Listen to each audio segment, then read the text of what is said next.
See you later. Bye. More there. Can You Be More Pacific? An ABC Sport production for ABC Radio Australia. This program has been funded by the Department of Foreign Affairs and Trade. For exclusive access to extraordinary people, stream great chats on ABC iView. There's always two parts to every story. With intimate interviews from Louis Theroux and ABC Of. You can't afford to show weakness. Emotional insights on Take 5 with Zan Rowe. Music was always my way out. And probing questions in Stuff the British Stole. This is like art as a detective novel. Great chats and fascinating facts whenever you like. Stream it all for free on ABC iView. ABC Sport Digital Radio, your home of conversations. And it's to lean in.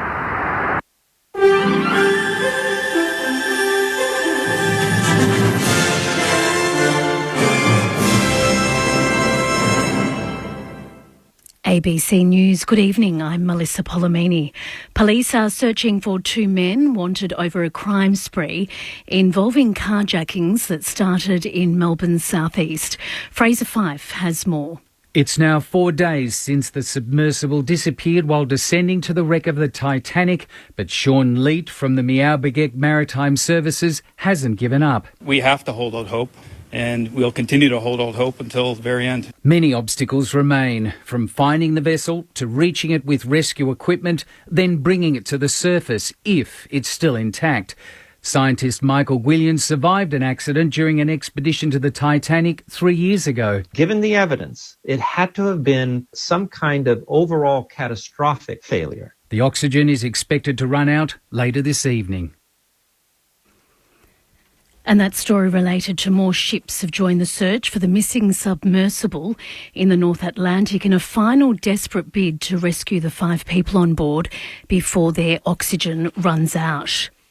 Barney Porter reports. It's now 4 days since the submersible disappeared while descending to the wreck of the Titanic, but Sean Leet from the Meow-Begek Maritime Services hasn't given up. We have to hold out hope, and we'll continue to hold out hope until the very end. Many obstacles remain, from finding the vessel to reaching it with rescue equipment, then bringing it to the surface if it's still intact. Scientist Michael Williams survived an accident during an expedition to the Titanic 3 years ago. Given the evidence, it had to have been some kind of overall catastrophic failure. The oxygen is expected to run out later this evening. Returning to our top story, police are searching for two men wanted over a crime spree involving carjackings that started in Melbourne's southeast. The two men, one believed to be under 18 and the other in his early 20s, were involved in 4 separate carjackings in a pursuit through Melbourne's southeastern suburbs, starting in Springvale at around 1:30 this afternoon. Police are searching for a vehicle. It's a silver station wagon, and its driver and passenger are yet to be found. The silver station wagon with registration XBX 545. The Geelong Manufacturing Council is calling for further government investment in the area in the wake of Ford's job cuts. The car manufacturer's plan to slash 400 jobs amounts to about 22% of its workforce in Australia, with the majority in product development and design roles in Geelong. Council CEO Jennifer Conley says it's likely there won't be jobs for the workers in the region when they're made redundant. They'll be in demand and they may be drawn overseas because the reason Ford kept that design and development area open was those guys are the leaders in their field, perhaps will be picked up overseas, which is a pity for this region. The Prime Minister has criticised suggestions from the opposition that the Voice to Parliament referendum should be called off. Opposition leader Peter Dutton has suggested the referendum be abandoned if the government is not certain it will succeed, arguing a no vote would damage reconciliation. For days, the coalition has pressed the government on what the proposed Voice to Parliament would and would not be able to provide advice on. Anthony Albanese has told Parliament the Voice has the potential to improve outcomes for Indigenous Australians. Young men, more likely to go to jail than to go to university. Among the worst incarceration rates in the world. Only 4 out of the 19 closing the gap targets are on track. Something is broken, and fixing it should be above politics. Overseas, Ukrainian officials say at least 2 people are dead and 18 others injured after an explosion at an apartment building in Kyiv. Police officials are investigating whether it may have been caused by a gas leak. The city's mayor, Vitaly Klitschko, says preliminary information suggests 6 residential units were destroyed. To the weather, there's a strong wind warning for the East Gippsland coast. For the state, cloudy with areas of rain contracting to the central and eastern ranges tomorrow. Isolated showers to follow, although becoming mostly dry in the far northwest and in the south. Snowfalls above 1,100 metres. For Melbourne, showers clearing tomorrow, a top of 13. Saturday, partly cloudy 14. A possible late shower Sunday, 13. It's currently 11 degrees. ABC News. You know, the flu can be passed around as easily as a footy can. But unlike a footy, when the flu's passed around, it can make some of us mob very sick and be really dangerous for everyone in our communities. That's why it's good for all us mob to get protected with a free flu vaccination. Talk to your health worker about getting vaccinated today or visit health.gov.au/flu. And let's give flu the boot. ABC Sport. We begin this broadcast by acknowledging the traditional custodians of the land on which this match will be played today and pay our respects to their elders past, present and emerging. We extend that respect to Aboriginal and Torres Strait Islander peoples listening. AFL. What a stage. This game is coming to life. The 2023 AFL Premiership season. The Raw will tell you the story. Fans are on their feet. This game is electric. Holds his arms out wide and tells them to get excited. Oh, the home fans like that. What a game. It's got everything. On the run. It's happening again. It's a whole new game. Cause here it comes, here it comes. One bounce at 60, one bounce at 40, one bounce at 20, and he goes. He plays on from 52 out. The package bangs it through. Something big is coming, something big is coming. On the left boot, he's welcome to the big time moment. Something big is coming, something big is coming. Turn steady, go! Something big is coming. The 2023 AFL Premiership season. Durham to win it. Goal! Fill your lungs, are you ready for it? Gets onto it, and away it goes. Tapped it twice with his left hand, gathered in the right forward pocket. That is brilliant. Here they come. That's class. Oh, he's a star. What a game. Brilliant. He goes. This kid is going places. Hand pass to Sarong. Sarong pulls the trigger.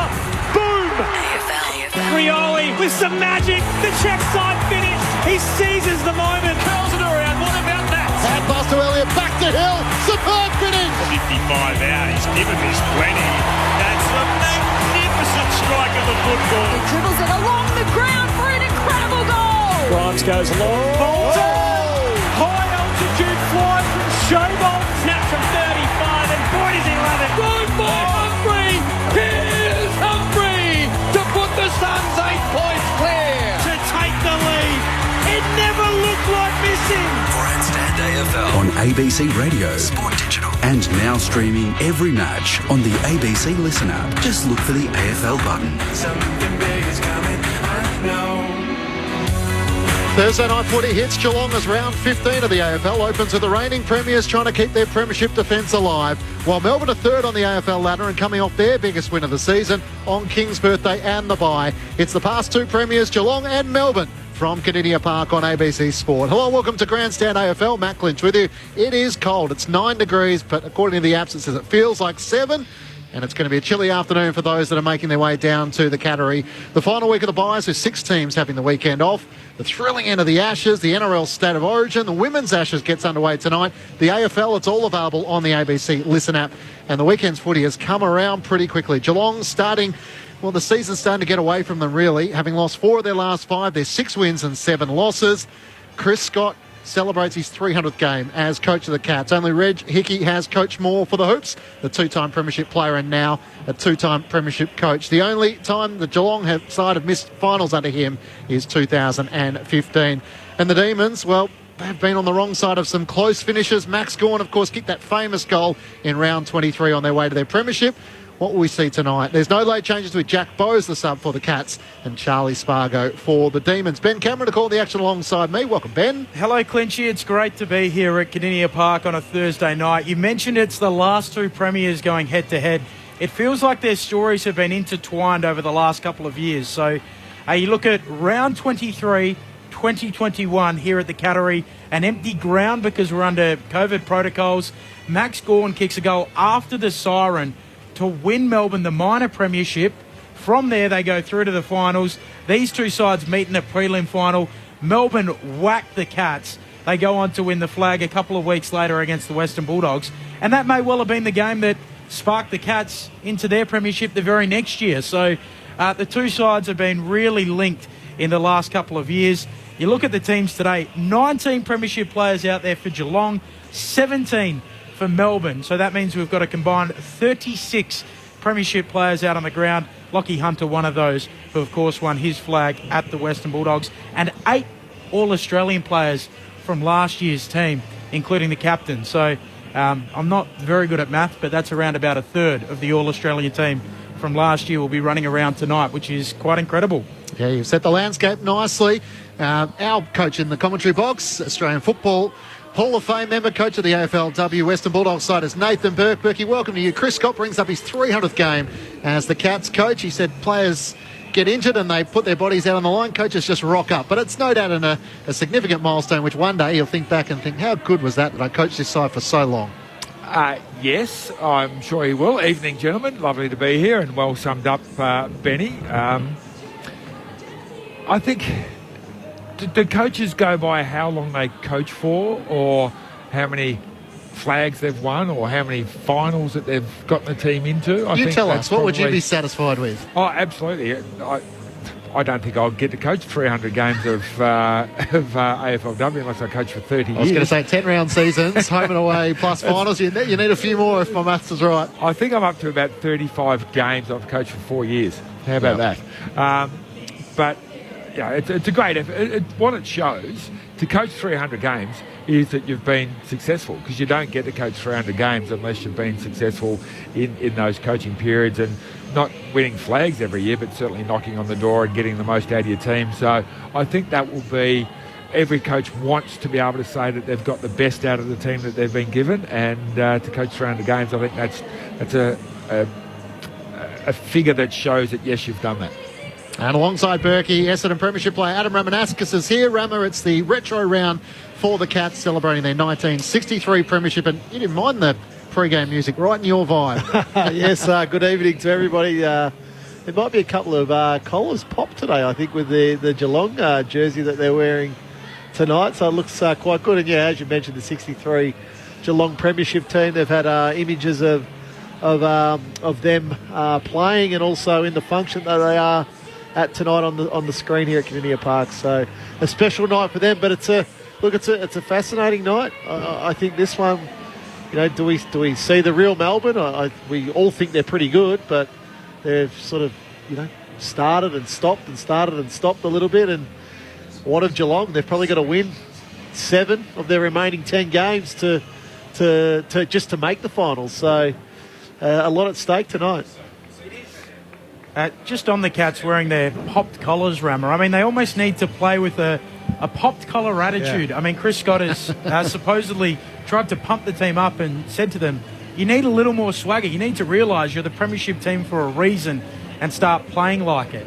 Yeah, and it was quite interesting last week, watching the game against Port Adelaide. Coming out of the race, they were laughing, they were jovial, and that's fine. No dramas whatsoever. But even what probably where my little concern was after the game with the Cats. They were still smiling a little bit, walking off the ground. And you saw Chris Scott at times throughout the breaks in that game, imploring his men to give more. The imagery of him with Jeremy Cameron, Berkey, you don't see that a lot from Chris Scott, that type of animation. No, it's a really fine line, isn't it? Because don't we love Collingwood at the moment for the way they go about it, their jovialness, but they're winning.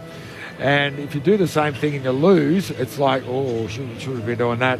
Certainly, I agree with you. After the game is a completely different matter. But, I think Chris Scott, because you've coached 300 games, you've coached for such a long time, you do need to keep things slightly fresh. And occasionally getting grumpy is a way of keeping things slightly fresh. Just get everyone just slightly back on the toes a bit and not too comfortable. And I think that was probably a sample of him just keeping things fresh.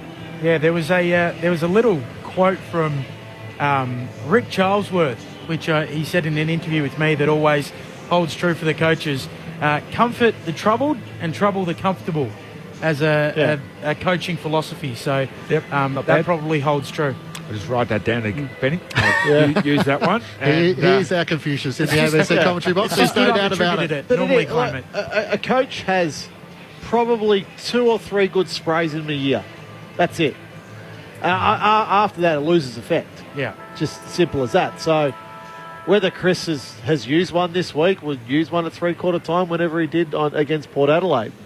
I'm really fascinated. Like, no Dangerfield again tonight. They've been scored against heavily this year, more than any other year. They've conceded 100 points on 5 or 6 occasions, I think it is, Clinchy. That's the most since 2010. So there's a lot of difference to Geelong this year than previous years. So whether that's been comfortable, we don't know. I don't know the answer to that yet. I think we'll find out a lot about Geelong tonight. So Chris Scott said in his press conference that competitors lean into the challenge that they're almost at the stage that they have to win just about every week. So the question, I suppose, Ramo, is what sort of response are we going to see? Can they sustain it for long enough? They were really good a couple of weeks ago against the Western Bulldogs, but against Port Adelaide it was sort of a quarter just fire out of the gates, and then early in the final term until Port Adelaide showed they had their measure. Well, they play a lot of their remaining games here at Kardinia Park. Okay, so that's one part. We know how good they've been here. I think it's something like a 93 or 94% win rate over the past 10, 12, whatever years it is. But my big concern is what the midfield's allowing to happen to their defence. Their defence has been so rock solid for a long time, but that's been on the back of the midfield and how they've played. Cam Guthrie is a huge out. We spoke about this on the lead last Saturday, Clinchy. He has been a guy that's been sorely missed because he has a real two-way running element to the way he plays the game. He tackles ferociously and he can play on the opposition's best midfielder and shut that person out. Dangerfield's out. But the one, again, like it's quite interesting. I know Joel Selwyn was obviously, his career was finished, but just showing how important he was to the overall club, the overall organisation. It's impossible to replace those people, Berkey. No, he could change the attitude of the Correct. team out on the field, which is a really, really difficult thing to do. Hey, we're getting beaten around the midfield. I'll go and do something special that's going to change the attitude, and the rest of you are going to go with me.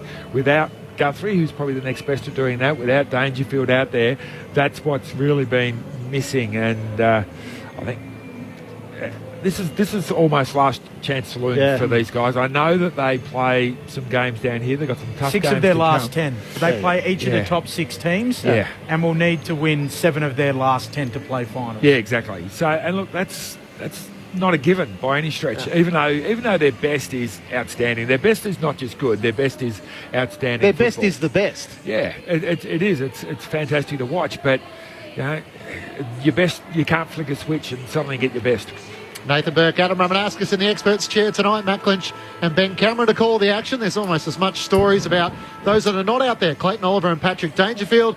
It's very lucky we got Mitch Cleary, one of the best in the business, alongside us tonight. Welcome to you, Mitch. Good evening, guys. Thanks for having me on board. The rumour mill's been into overdrive today around exactly why Clayton Oliver isn't out here tonight, missing his 4th straight game. The Demons assure us it's nothing to do with his off-field. It's simply that his hamstring hasn't recovered. He was missing those 2 games with the hamstring, then got the blister on his foot, simply hasn't got the loading and the required fitness into that hamstring. He's actually pulled up sore from yesterday's session and will go for a further scan tomorrow. So fingers crossed for Melbourne fans that doesn't show anything further. But a watch on Clayton Oliver, not only for tonight, but now next week as well. fans slowly making their way into the ground here tonight. Thursday night, I think it might hurt a few from the local country regions that like to make their way to Geelong. The ground's in pristine condition, though. The final subs, Jack Bowes and Charlie Spargo. And just finally, Clinchy, keep an eye out for the umpires. They're in the fluoro at the moment. They're rocking the old school white jacket and hat in the break. So through a bit of throwback to the retro round the Cats are trying to implement tonight. Nothing gets past you, Mitch Cleary. In the break. We will be keeping an eye on them as the match unfolds. How many people do you reckon look at the umpires in the break, Berkey? It's only the goal umpires. They look at each other. That's about it. Is retro round again next week for all the teams that missed out? Goodbye. I don't think so. I think it's only here at the Cataract. I think it's a Geelong thing. What is retro about Melbourne's? No, I think it's just a Geelong thing. Right, okay. It's good to see Mitch Cleary at home in his blue shorts as well, down at the Cataract. Who are you tipping, Rama? The D's. Berkey? Cats, got to win. What about you, Benny? D's for me. I think they'll win by about 4 goals. Yeah, Melbourne for me as well. So no late changes. Reece Stanley returns for the Cats. Harrison Petty's in, but no Clayton Oliver for the Demons. And Jack Bowes and Charlie Spargo are the subs. A crucial clash for the Cats. Or will the real Melbourne emerge? Round 15 of the AFL. Here's Ben Cameron. It's Geelong and Melbourne. The last 2 premiers going head-to-head. Perfect bounce in the middle. Gawn stays down, takes it out of the ruck. His kick goes backwards. He's bumped off his kick. Langdon onto it there for Melbourne. Picking it up, though, close there for the Cats. Handball to Holmes, to O'Connor. Back to Close. Handball out to Atkins. On the Reg Hickey stand wing, goes back to Holmes. Off a step, he kicks inside 50. Rowan launching at it. Spoiled down, Blitzarves. Tackled by Gawn. Holding the ball. And a goal-saving tackle there by Max Gawn. And the D's with it at fullback. Michael Hibbert very slow to get up after that contest. The Demons through Ed Langdon up the Hickey wing to Koenig's underneath it, brought down against Joel Smith. Holmes to Atkins to half forward. Close couldn't take it cleanly. Hat pass forward to Blitzhouse. He knocks it on to Koenig. Stripped in a good tackle from Neil Bullen, holding the ball. And Melbourne will take it back at right half back. Alex Neil Bullen to win the free kick. He wants a switch play to May. It never got to him. Tui picks it up for the Cats. Hand pass away to Hawkins. Swings onto his right. He can't make them pay. It misses to the right-hand side. The Cats are the opening behind through a minute on ABC Sport. Blitzarf lined up against Petrarca in the middle. So we'll keep an eye on whether those two, or whether one, follows the other one closely. Rivers with the kick in duty. Drives it long out towards the western wing. Blitzarves there to mark for the Cats at right half forward. Heads into the pocket looking for Stengel. And Stengel takes the mark, tumbling over the boundary line. 45 metres out from goal. This would take something special. Still playing with a little bit of protection on that left forearm after breaking his wrist in a tackle against the Eagles in gather round. Tyson Stengel, one of the 8 All-Australians from last year out there tonight. The drop punt is something special to start. An early heat check for Tyson Stengel. And the Cats kick the first. They're 1-1-7. Melbourne yet to score through the opening 2 minutes on Grandstand AFL. Well, he needs to hit the scoreboard more, Berkey. He's played the 10 games this year for 9 goals. He was up, I think, in the 50-goal range last year, including that final series. So he has been one of the Cats that has been down. Okay, yeah, had the arm injury. We all understand that, but kicking for the 50 goals last year, that's nearly going a 3 game as he was last season. So if they're, as we spoke about, if they're going to push for this final series, the players like Stengel need to get going in this second half of the season. Yeah, and just on that, he was goalless last week against Port Adelaide, to further your point, Rama. You're not going to get more confidence in taking a contested mark and kicking from outside the boundary 48 metres out. 5th game back for Tyson Stengel, and Geelong are on the board. Gorman wins down the tap. Got it to Viney. Hand pass to Petrarca to half forward. Good mark taken by Jordan. Marks in front of Tom Stewart. Thought about the hand pass to Petrarca, streaming forward. Ignores that.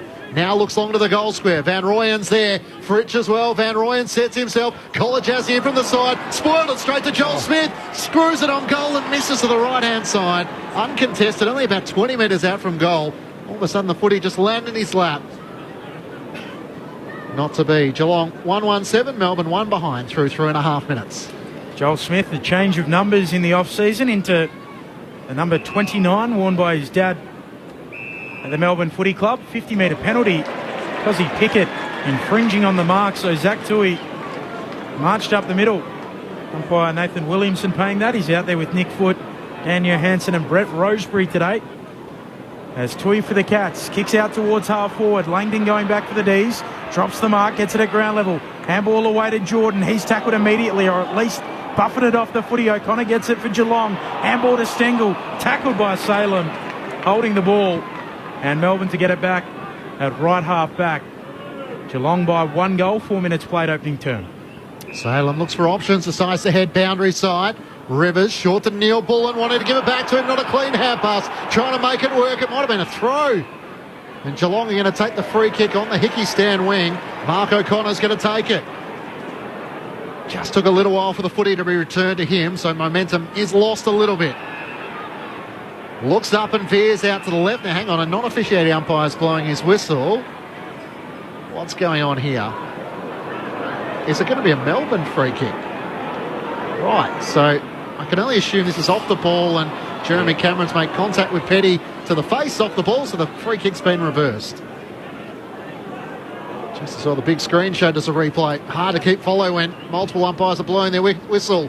Neil Bullen up towards Gordon Van Rooyen. Big follow from Van Rooyen from behind. Couldn't take the mark. Sparrow front and centre. Hand pass picked off by Holmes of the Cats. Sends it up to the Hickey wing. It's over the head of Hawkins. And levers well set for Melbourne. Takes the mark and goes short. And Langdon marks centre wing on the outer side. Langdon moves it on short. Mark taken by Viney. 10 coaches votes last time out on King's birthday. Drives the D's inside 50. Gawn has to spoil. Petrarca's there. Gathers. Handball back to Sparrow. High ball inside attacking 50. Underneath it, Henry there for the Cats. Jack Henry takes the defensive mark. 30 out from the Cats' defensive goal at the city end. Geelong by 6 points. Feeds the hand pass to Isaac Smith. Goes short to Buse. Here's a player who looks right at home with the collar. Veers out to the right, sends it long up the wing. Rowan's the target, wedged in between two demons, almost took the mark. Petty spoiled late, off hands wrong, can't keep it alive. Of course, he kicked 3 goals in the first quarter against Port Adelaide. He's barely sided after that. Got a feel for Harrison Petty. He was making his name for himself as a forward before he got injured. Now he comes back and he's actually in the defence playing on Jeremy Cameron. Ben Brown was named as an emergency today, but still going with Joel Smith. Harrison Petty is defenders who can make a presence from the throw-in. Blitzhouse tries to wrestle it away. Viney and Bruin are on the very bottom of the pack, and the umpire will ball it up between wing and half forward for the Cats. They lead by 6 points. Umpire puts it up. Stanley knocks it down in the end, but it bounces to Grundy, who gives it off to Hunter. Snaps around the wing. Stewart, standing in front, takes the mark on the logo for the Cats. The intercept mark, only had 4 of them against Port. Kicks inside 50, crunch. Blitzhouse spoiled from behind by May. Then it comes back to him. May applies the tackle. Live footy half forward here for the Cats, and Salem's on top of it. A ball up. He was taken out of the game last week, Stewart, by Jed McEntee, but an early intercept mark there. Thrown up, Grundy up against Stanley. Stanley might have got a poke in the eye. It spills the way of Salem. Kicks out to the wing. Howler bounce. Stewart races after it. De Koning will get there first. Wedged in by Joel Smith. Chips the ball over the top. Good option. As he finds Tanner Bruin, who marks on the wing in front of the benches. Yeah, and his positioning to start this game, Tom Stewart, has been a lot more aggressive. Bruin wants to switch, needs to clear Fridge. Up goes Kolajasny. Ball hits the deck. They wrestle. Fridge is over the shoulder. And Kolajasny's relieved to get the whistle. He'll take the free kick at centre half back. So McEntee really dictated where the positioning last week. He's already pushing up Stewart as far as he can. Kolajasny kicks long, a shallow inside 50 here for the Cats. It spills out to Hawkins. He kicks laterally and Tui marks. 40 metres out, 45-degree angle, right half forward. He'll try and kick the Cats second. It's always interesting to see where this guy lines up these days. We know he's a great defender and he can push forward into that forward line and play in the half forward line. Today, he started on the wing and pushing forward every opportunity he can. So if he gets himself a goal, that's a bonus from the winger. Well, he's a bit of their Mr. Fix-It, really. Yeah. Swiss Army knife for these Cats. They've got a few of them.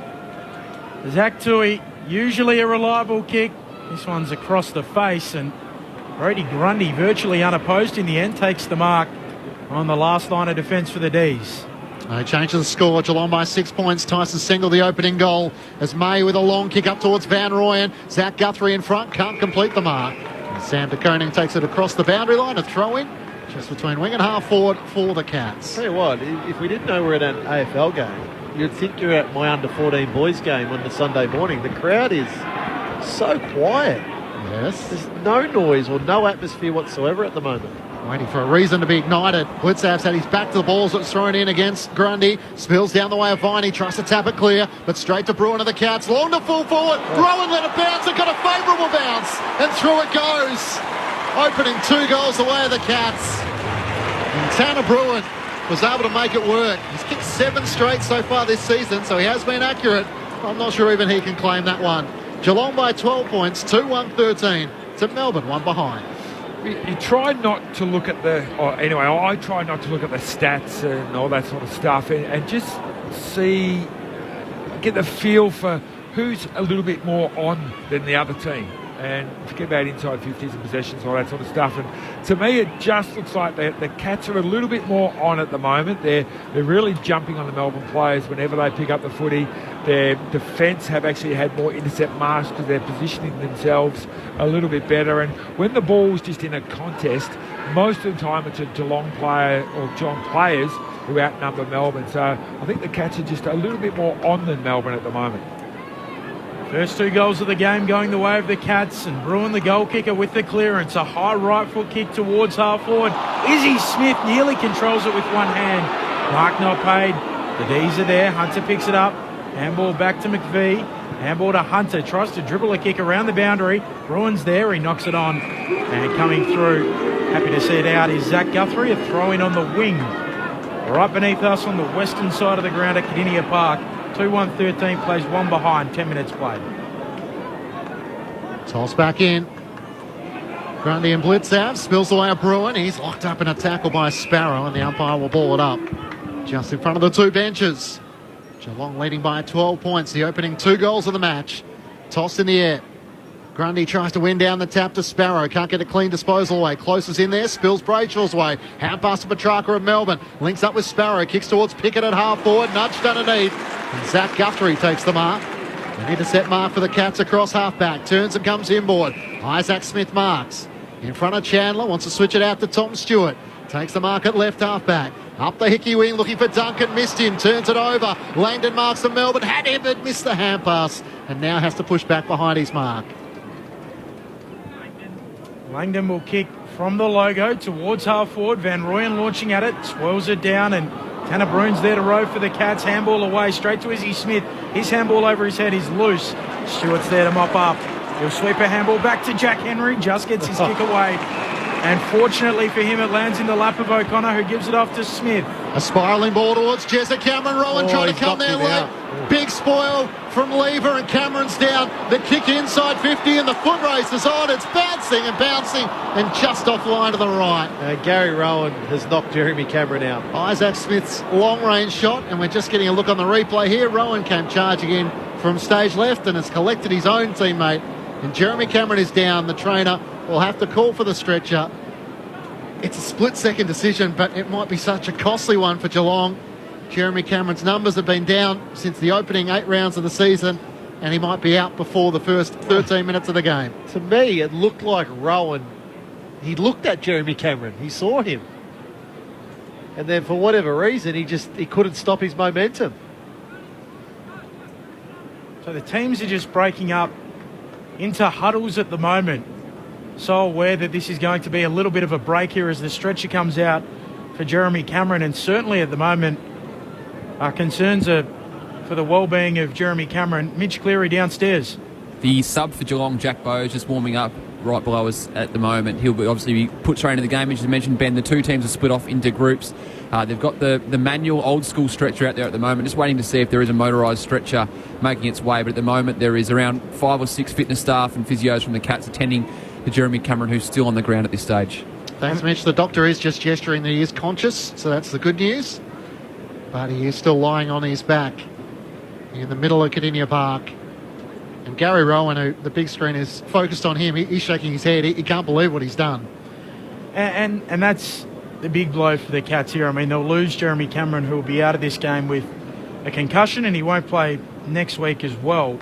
And I'm sure, I mean, I've never been in that position, but I'm sure it's going to, unfortunately, and in many respects unfairly, weigh on the mind of Gary Rowan for the remainder of the night. No doubt. But there's only one way to go about it for Gary Rowan. That's to play well. You know, just saw Tom Stewart go up to Gary Rowan and console him and say, you got to push through this now. But it's a big blow this early in the game for Geelong to lose Jeremy Cameron and next week. So it's a big blow for the Cats, no doubt.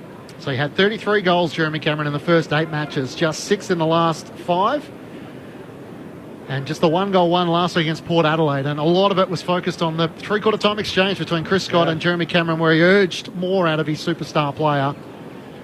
And unfortunately, he's going to be subbed out of the match before quarter time. So just to reiterate how it happened, it was at roughly half forward for the Cats, just inside the centre square. Centre forward. And the kick was coming from basically centre half back.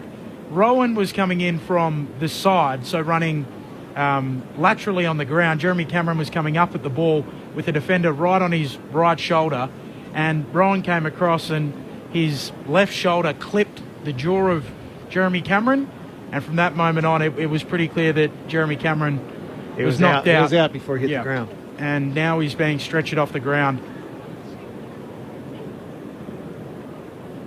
So it appeared he got sort of a double head knock in the end. Rowan firstly, and then the second time as he hit the turf. But as the guys have outlined it, he was definitely out cold before it hit the turf. And now the doctors and the trainers have come out. The good news is he is conscious, because he did want to try and get to his feet, but they obviously, taking every precaution, told him to lay back down. And Max Gawn has come to the bench, and he's just telling Simon Goodwin his version of events and what impact it might have on the game, as Melbourne are gathering in 3 little huddles and Geelong are all in one main group in the middle of Kardinia Park. A sickening clash for the family and friends of Jeremy Cameron, for Gary Rowan, and for all the Geelong fans and footy fans here at Kardinia Park. So we're looking at a delay of probably 4 or 5 minutes. The mobile stretcher has come out, and at the moment they're just taking every precaution to make sure that Jeremy Cameron can be loaded onto that stretcher, and It's the thing about this particular game. We can clamp down on tackles that hit the ground, and we can do as much of the rule changes as we possibly can, but sort of freakish accidents like this, when it's your own teammate coming past clipping you, there's no rule that we can put in place that's going to make this game safer. It still takes an enormous amount of courage to get out there and do what these blokes do. It's interesting, isn't it, Berkey? If that's a Melbourne player that clips Jeremy Cameron there, he probably gets a couple of weeks, I would imagine. Well, I'm not saying Gary Rowan should be suspended. No, I know you're not, but I'm just saying I don't think... I would hope not, in the sense that I'd say there wouldn't... clearly, because it was his own player, there was no motion to bump, but I'm with you, Rammer. If the other jumper was on Gary Rowan, what kind of conversation would we be having? I'm not so sure. Yeah, would be a huge topic for discussion, absolutely, but... thank God we don't have to have it. Exactly. So all of the Geelong players just coming over now to, I think, give Jezza their best wishes. And how the crowd is completely silent. Let's stuck down to Mitch Cleary. And players are just starting to do their own little warm-up, as you said, Clinchy. It's been 5 or 6 minutes now since the incident, so it's a very cold night here. It's a 9 degree, it's a feel like 7. And we just saw a vision on the host broadcaster of Paddy Dangerfield up in the stands, making his way down from his spot in the grandstand down to the rooms. Obviously, his captain to console his teammate Jeremy Cameron, still on the ground at this stage, about to be put onto the Medicart and taken from the ground. But players standing around, going through their own little warm-ups just to keep warm. And the applause you can hear is for Jeremy Cameron. So he's being loaded onto the mobile stretcher, and all of his teammates are coming around to him to try and just make sure he's conscious and okay. And Gary Rowan is the first one standing over him.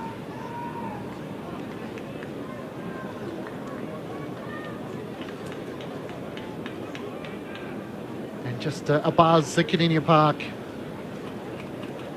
as we wait to get this game back underway, and players are just trying to keep warm. It's such an unusual stoppage, and we're seeing a replay here of Lever and Cameron coming to contest the ball, and then Gary Rowan coming in from the left trying to make an impact, but unfortunately his timing was out. Now the Women's Ashes is underway tonight as well from Trent Bridge in Nottingham. Coverage is available on the ABC Listen app with Henry Moran, Jonathan Agnew, Alison Mitchell, not to mention our own Alex Blackwell. The Australian women's side has Phoebe Litchfield and Kim Garth, who are making their baggy green debuts. So coverage on the ABC Listen app, and we'll take you on ABC Sport Digital to that after the footy codes complete tonight. And we're now just waiting for the mobile stretcher with Jeremy Cameron having been loaded on to make its way off Kardinia Park, and the game will be right to resume. Yeah, certainly at the moment I think all of our thoughts with Jeremy Cameron and his partner Indiana, who I imagine would probably be at the ground watching it. It'd be a horrible experience to Give see. it a little thumbs up there, which is always pleasing. So Cameron makes his way off Kardinia Park below our commentary box, and Geelong fans standing and applauding. He is applauding them, and a thumbs up as he makes his way down the race, and the game will be able to resume. So we lost about 7 minutes through that stoppage. Geelong 2-2-14 to Melbourne 1 behind. The Cats leading by 13 points. So May with the kick in towards the western wing. Out there Petty goes up, doesn't mark. Hunter slaps it on for the D's to Neil Bullen. Handball back to Petrarca. Kicks towards the logo. Chopped off for the Cats by Blitzarv. Kicks into the middle of the ground, and the mark taken by Rowan. So Rowan in the middle of Kardinia Park. Just after a collision with his teammate Jeremy Cameron that has left him knocked out. He goes laterally to Kolodjasny. Moves it on to Myers. Looks inside 50. Grundy takes a strong defensive mark. He's got a 35 out from the defensive goal for Melbourne. So you'd imagine, Rammer, it's going to take the players just a little while to get going as Grundy kicks it out to Petty. Well, I'm just looking at what Geelong are doing now with their forward setup. It's going to put a lot more responsibility on the shoulders of Ollie Henry. Obviously, Tom Hawkins will be the main target, but how they play Ollie Henry now, does he come up to the ball more? Because it's particularly important at Kardinia Park to have some sort of centre-half forward because the ground's so long. Petty up to Van Rooyen and Joel Smith. Smith takes the mark, hand pass to Salem up towards Van Rooyen, who was taken high. He'll get the free kick between wing and half forward for the Demons. Has Salem running on the outside. Hand passes to him. Looks to send Melbourne inside 50. Chandler's the unlikely marking target. Punched down by Kolodjasny. Pickett couldn't take it, but becomes the tackler on Max Holmes. And the ball locked in the left forward pocket for the Demons. And also now probably what Melbourne do with Harrison Petty. He came back into the team clearly to have that role on Jeremy Cameron. Do they shift him forward now? Duncan trying to get a kick out, smothered, ricochets to Neil Bullen, handball to Sparrow, kick towards goal off hands. Smith loses it under the pressure of a tackle. Ball jars free, back pocket for the Cats till he picks it up. He'll just get a kick away, but it'll favour Jordan. Up he goes, drops the mark. Now the Cats arrive. Holmes, he knocks it out. Handball over his head coming from Rivers, and the Cats will intercept it through Atkins, and then Blitzarv's at right half back. His high kick will be out of bounds on the full. And Melbourne to get it back just forward of the interchange gates, western side of the ground. Geelong 2-2-14, Melbourne 1 behind. Mitch Cleary downstairs. Light rain starting to fall, so the radar has it coming from the north down to the south, currently through Ballarat and Dalesford, so watching the radar, just starting to rain. Thanks, Mitch. Rivers sends Melbourne inside 50. Fritsch in from the side, almost takes the mark. In the end, it's Duncan for the Cats. Hand pass to Henry. Jack Henry it was who rode the Petrarca tackle. Hand pass to Max Holmes. His kick is picked off by Salem at half forward. Sends Melbourne inside 50. This time, Fritsch takes the mark. Leaning up in front of Kolodjasny. And he marks in the left forward pocket on a 45-degree angle. Only about 15 metres out from goal. Well, it's his first real opportunity, Bailey Fritsch. Kolodjasny's got the job on him tonight, but it was just lucky, really. It was a scrappy kick inside forward 50, and Bailey Fritsch just happened to be there. Melbourne's leading goal scorer looking to try and get the Demons going on a Thursday night. Just 15 metres out. Fritsch in the left forward pocket comes in and steers it through. The Demons are on the board after 23 minutes, the first goal after the break.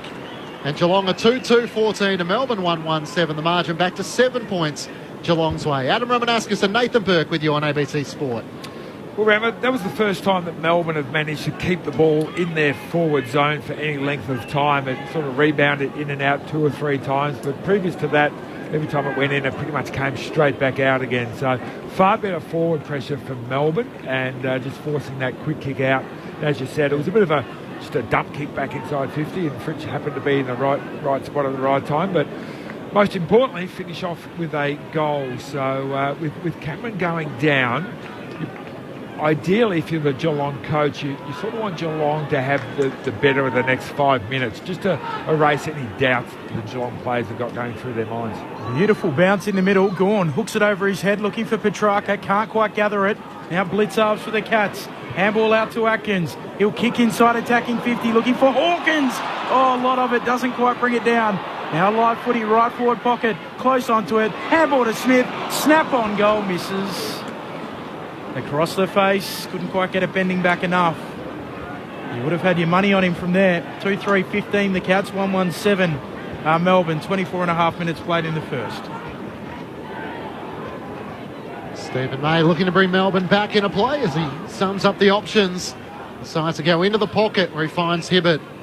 Plays on and looks further up the wing. Sends it in the direction of Joel Smith and Max Gawn. Over the top, Blitzhav spoils it down. Chandler front and centre. Hand pass forward looking for Petrarca. Stewart threw himself at it. Couldn't take it though. Smith does likewise at ground level for Melbourne. Can't emerge from it. Stewart just forced his way through. Gets a kick towards half forward. Closest worked underneath. And Hibbert takes the mark at left half back. Jack Viney down there. Yeah, shoulder. Yeah. He is grabbing at his and he's left not shoulder. One to stay down if he's not sore. Hibbert up the wing towards Brody Grundy, who was caught behind against Jack Henry. Holmes wants to take the advantage, but they might have to stop play here. And he's in a lot of trouble here. Trainers are going to have to come out for Jack Viney. Mitch Cleary on the boundary. Yeah, he's in a lot of pain. 2 trainers currently with him, holding his left hand over his right shoulder. So Jack Viney grimacing, yet to get off the ground, currently on one side. But trainers have just obviously stopped play. And Jack Viney, as Ramos said, doesn't usually flinch too much. Really hard to see how it occurred because... Well, it's when Tom Stewart ripped that ball out of the back. I've got a funny feeling he's done his collarbone. Yeah, just looking at his shoulder, it had that weird imprint with when the collarbone doesn't quite sit right. The made contact with his left shoulder. And his right shoulder was the one that was sore. A lot of early carnage here at Cardinia Park. The Cats with it on the wing. Myers sweeps a handball forward. Stengel onto it. Pulls the kick. Looking for Ollie Henry. Hands to it. Doesn't take the mark. Langdon's there for the D's. He's clearing kicks straight to Tui. Tui marks 45 metres out. 30-degree angle to the left-hand side. Just go back. Kick the goal. Just needs to settle this game down. There's been a lot going on in the last 10 or so minutes with Cameron, now Viney. Just a settler. Bailey Fritsch kicks a goal. Geelong feels like they've had a lot more of the ball, but possession is equal in this game. So Zach Tui had a sider already. To just settle the Cats down. His drop punt is away to the left. He turned his back on it immediately. Didn't like it, Didn't like it. Straight off the boot. Cats out by 9 points late in the first term. Jeremy Cameron subbed out with a concussion after an accidental hit from his teammate Gary Rowan. Long kick in towards Gawn and Grundy, but the intercepting mark taken by Gary Rowan from the May kick in. He wants to centre it towards Zach Guthrie. The mark attacking side of the centre circles. Pokes the kick out to left half forward. Tanner Bruin's running hard. He's still 2 kicks out for goal for Geelong though. And now Melbourne have numbers back. Gawn is the loose. He tries a flatter kick into the pocket. He can't clear Trent Rivers, who takes the mark in front of Tom Hawkins in the right back pocket for the Demons. Geelong by 9 points. As he goes short to Hibbert. Able to scoot around. Hawkins on the mark. Send it up to the wing. Van Rooyen caught behind. Stewart dropped the chest mark. Neil pulling onto it for Melbourne. Hand pass to Joel Smith. One bounce around the Hickey wing and then shanks it inboard. Umpire got in the way of Hughes. Allowed Jordan to gather. But now he's tackled. Brought down by Bowes. Ball spills clear. Geelong emerge with it. And it's Bruin who goes back inside defensive 50. His kick on the skid to Holmes. He gathers. Thought about Stanley. Not to you, my friend. Sends it up towards Ollie Henry, who can't take the mark. First back onto it. Hunter over the top of him.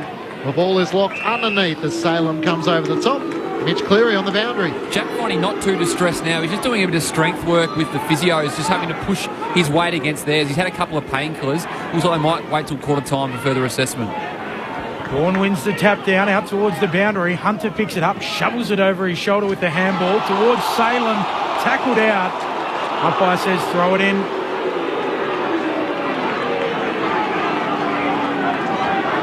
That's by 9. If you get a player wrapped up on the boundary line like that, instead of throwing them over the boundary line, bring them back into play, because then you'll get a free kick for holding the ball, but you won't if you push the player over the boundary line. Neither ruck with the decisive tap. Brayshaw picks it up for the D's. Handball to Sparrow. Sweeping handball forward to Petrarca. Kick inside 50. Can't find a target. And Stewart's there to mop up for the Cats. A high floating ball towards the boundary line. Close trying to mark it. Under pressure from Gawn. He drops it out. And a throw in as the rain continues to fall. Mitch Cleary on the boundary. It is very light at the moment, but the radar doesn't look too promising coming down from Ballarat at the moment, Ben. Jack Viney up off the bench, just testing that shoulder out. Still no movement about his spot. Thanks, Mitch. Throwing cleared Stanley and Gawn. Brayshaw trying to knock it clear for Melbourne. Spills the way of Myers in the long sleeves, dodging and weaving. Found an opening. Kicked it over the head of Ollie Henry, though. Back onto it, Lever. Couldn't take the mark. Taps it to his own advantage and then ran into a dead end. Big tackle laid. And the ball locked at centre half forward for the Cats. Gary Rowan with the tackle for Geelong.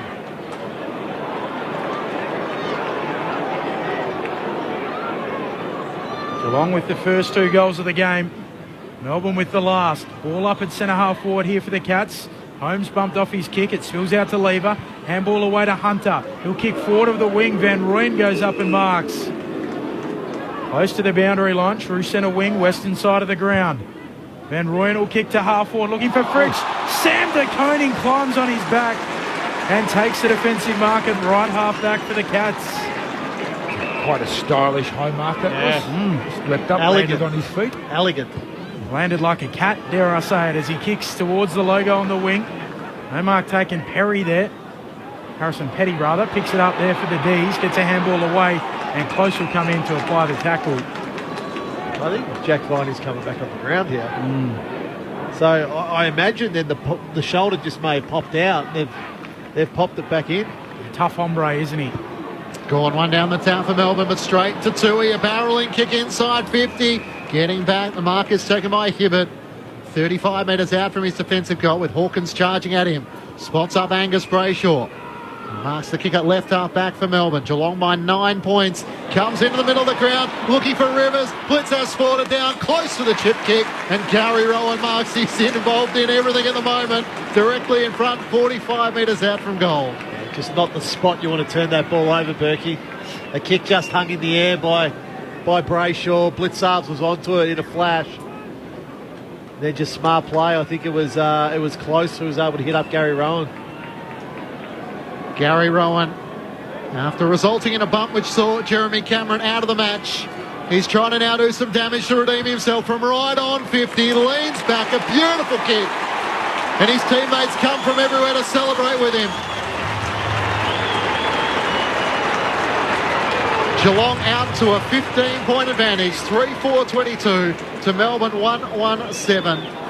After 32 minutes in the opening term and still a couple of minutes ago. So it's going to be a long quarter after we had 6 or 7 minutes delay with Jeremy Cameron being stretchered off the ground. Mitch Cleary on the boundary. Jack Viney straight back on the ground and into the centre bounce. He passed those fitness tests, had to push his weight against the physios, but he's all good to go after that shoulder scare. Unbelievable.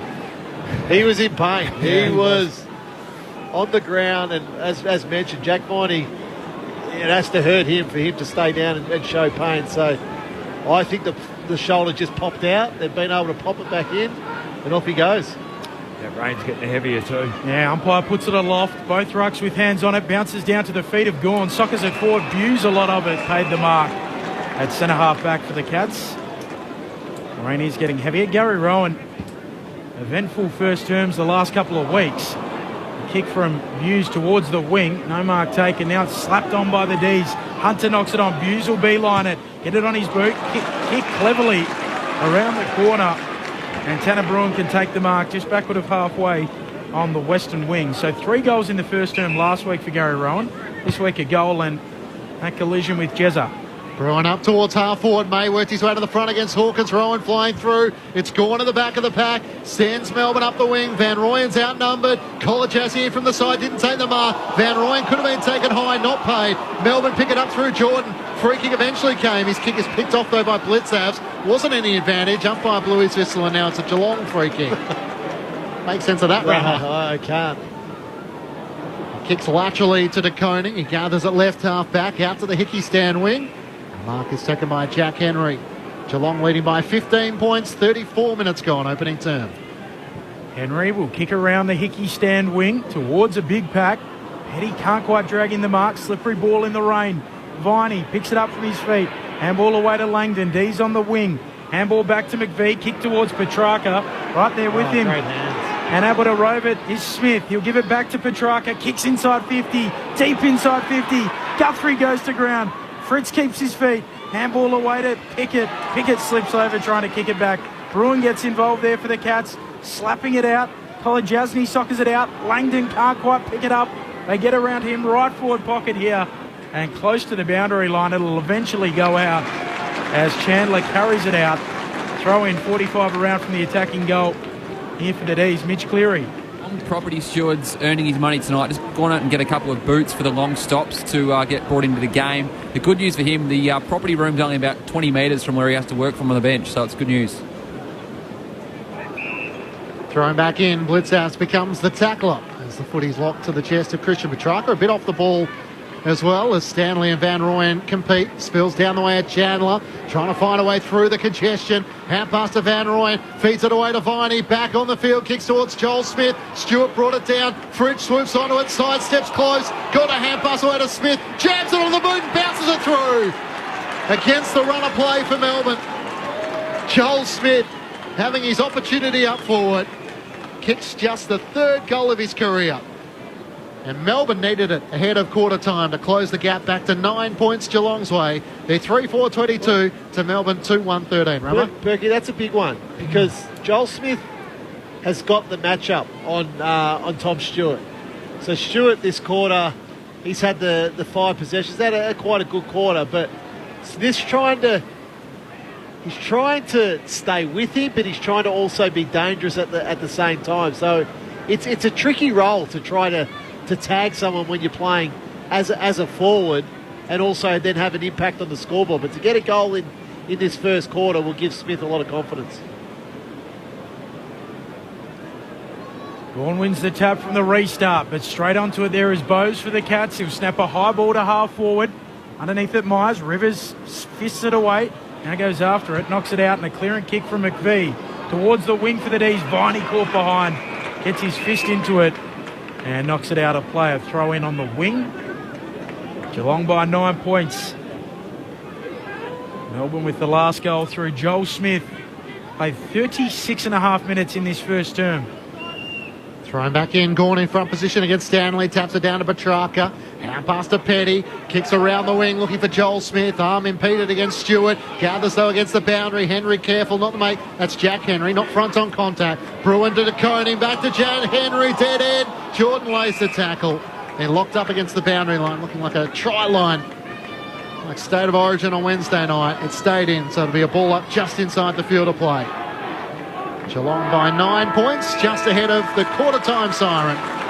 And the Cats 3-4-22, leading Melbourne 2-1-13 in a quarter which had a little bit of everything. Jeremy Cameron knocked out by his teammate Gary Rowan. We had a delay of around 5 or 6 minutes before the game was set to resume. And Jack Viney leaving the field with a shoulder injury. The good news is he was able to return. The goal kickers for the Cats, Stengel, Bruin, and Duncan, Rowan, Stengel and Bruin, while for the Demons their goals have come through Smith and Fritsch.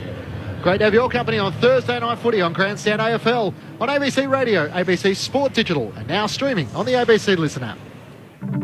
ABC Listen. Hey ladies, milk, sugar, sit down, grab a plate. We have got a lot to talk about.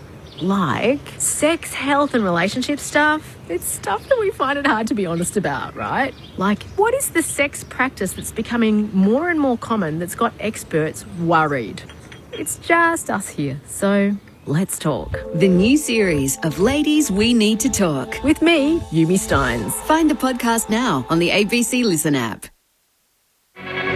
Grandstand AFL. Now streaming every match on the ABC Listen app. Look for the AFL button. Woodshouse and he's back to the balls that's thrown in against Grundy. Spills down the way of Viney, tries to tap it clear, but straight to Bruin and the Cats. Long to full forward. Rowan let it bounce. It got a favourable bounce. And through it goes. Opening 2 goals away of the Cats. A spiralling ball towards Jezza. Cameron Rowan trying to come there late. Big spoil from Lever and Cameron's down. Gary Rowan has knocked Jeremy Cameron out. Viney down there. His shoulder. Yeah. He is grabbing at his left not one shoulder. to stay down if he's not sore. He's in a lot of trouble here. Trainers are going to have to come out for Jack Viney. Bangus Brayshaw marks the kick at left half back for Melbourne. Geelong by 9 points. Comes into the middle of the ground, looking for Rivers. Blitz has fought it down, close to the chip kick. And Gary Rowan marks. He's involved in everything at the moment. He's trying to now do some damage to redeem himself from right on 50. Leans back, a beautiful kick. And his teammates come from everywhere to celebrate with him. Van Rooyen feeds it away to Viney. Back on the field, kicks towards Joel Smith. Stewart brought it down. Fridge swoops onto it, sidesteps close. Got a hand pass away to Smith. Jams it on the boot and bounces it through. Against the run of play for Melbourne. The 2023 AFL season. On radio, ABC Sport Digital. and now streaming on the ABC Listen app. For a while earlier, there was more damage than there were goals. Geelong leading at quarter time by 9 points, 3-4-22 to Melbourne, 2-1-13. Thursday night, round 15 of the AFL. It's Geelong and Melbourne from Kardinia Park. Matt Clinch and Ben Cameron calling the action. Mitch Cleary's down the boundary. The thoughts of Nathan Burke and Adam Romanascus. I remember it was a interesting first quarter. I wouldn't say it was a stylishly played first quarter by either of the teams. If you came looking expressly for, okay, how do these two teams play, I don't think we really got a good look at that, because Melbourne, to me, most of their kicks were under pressure. They were sort of banging the ball forward. I can't really think of a great chain of possession that Melbourne managed to put together, and that's not because it's sort of raining, it's just the way that they played, and that was due to Geelong's pressure, which I thought was outstanding for most of that quarter. Geelong, you get a sense that they actually want to switch the ball from one side of the ground to the other, and if they get the ball to the middle and go forward from there, they do. If you look at their heat map, most of their plays through the middle, whereas you look at most of Melbourne and it's around the boundary line. So they haven't actually had the time and space to choose good options and get the ball through the middle of the ground and give their forwards a good opportunity. Nearly every time it's gone in, it's just been a bang forward into space and hope that their forward is better than the defender and they can scrounge a goal that way. But for me, it's the Cats who were probably, they're in front of the scoreboard by 9 points, but in terms of, hey, we wanted to bring a lot of pressure on Melbourne. We didn't want Melbourne to have time and space to make good decisions. That's going to be the crux of our game today. I think that's a big tick for the Cats so far.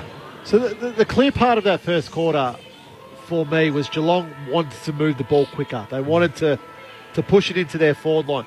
What I did notice, Melbourne trained here yesterday, which I don't know why Geelong would ever let an opposition club train on this ground. Maybe that was an AFL directive that they had to let. But watching Melbourne, how they're trying to set up their defence. So there was a mark just outside forward 50 for Geelong, and you see every Melbourne player is behind where the kicker is there.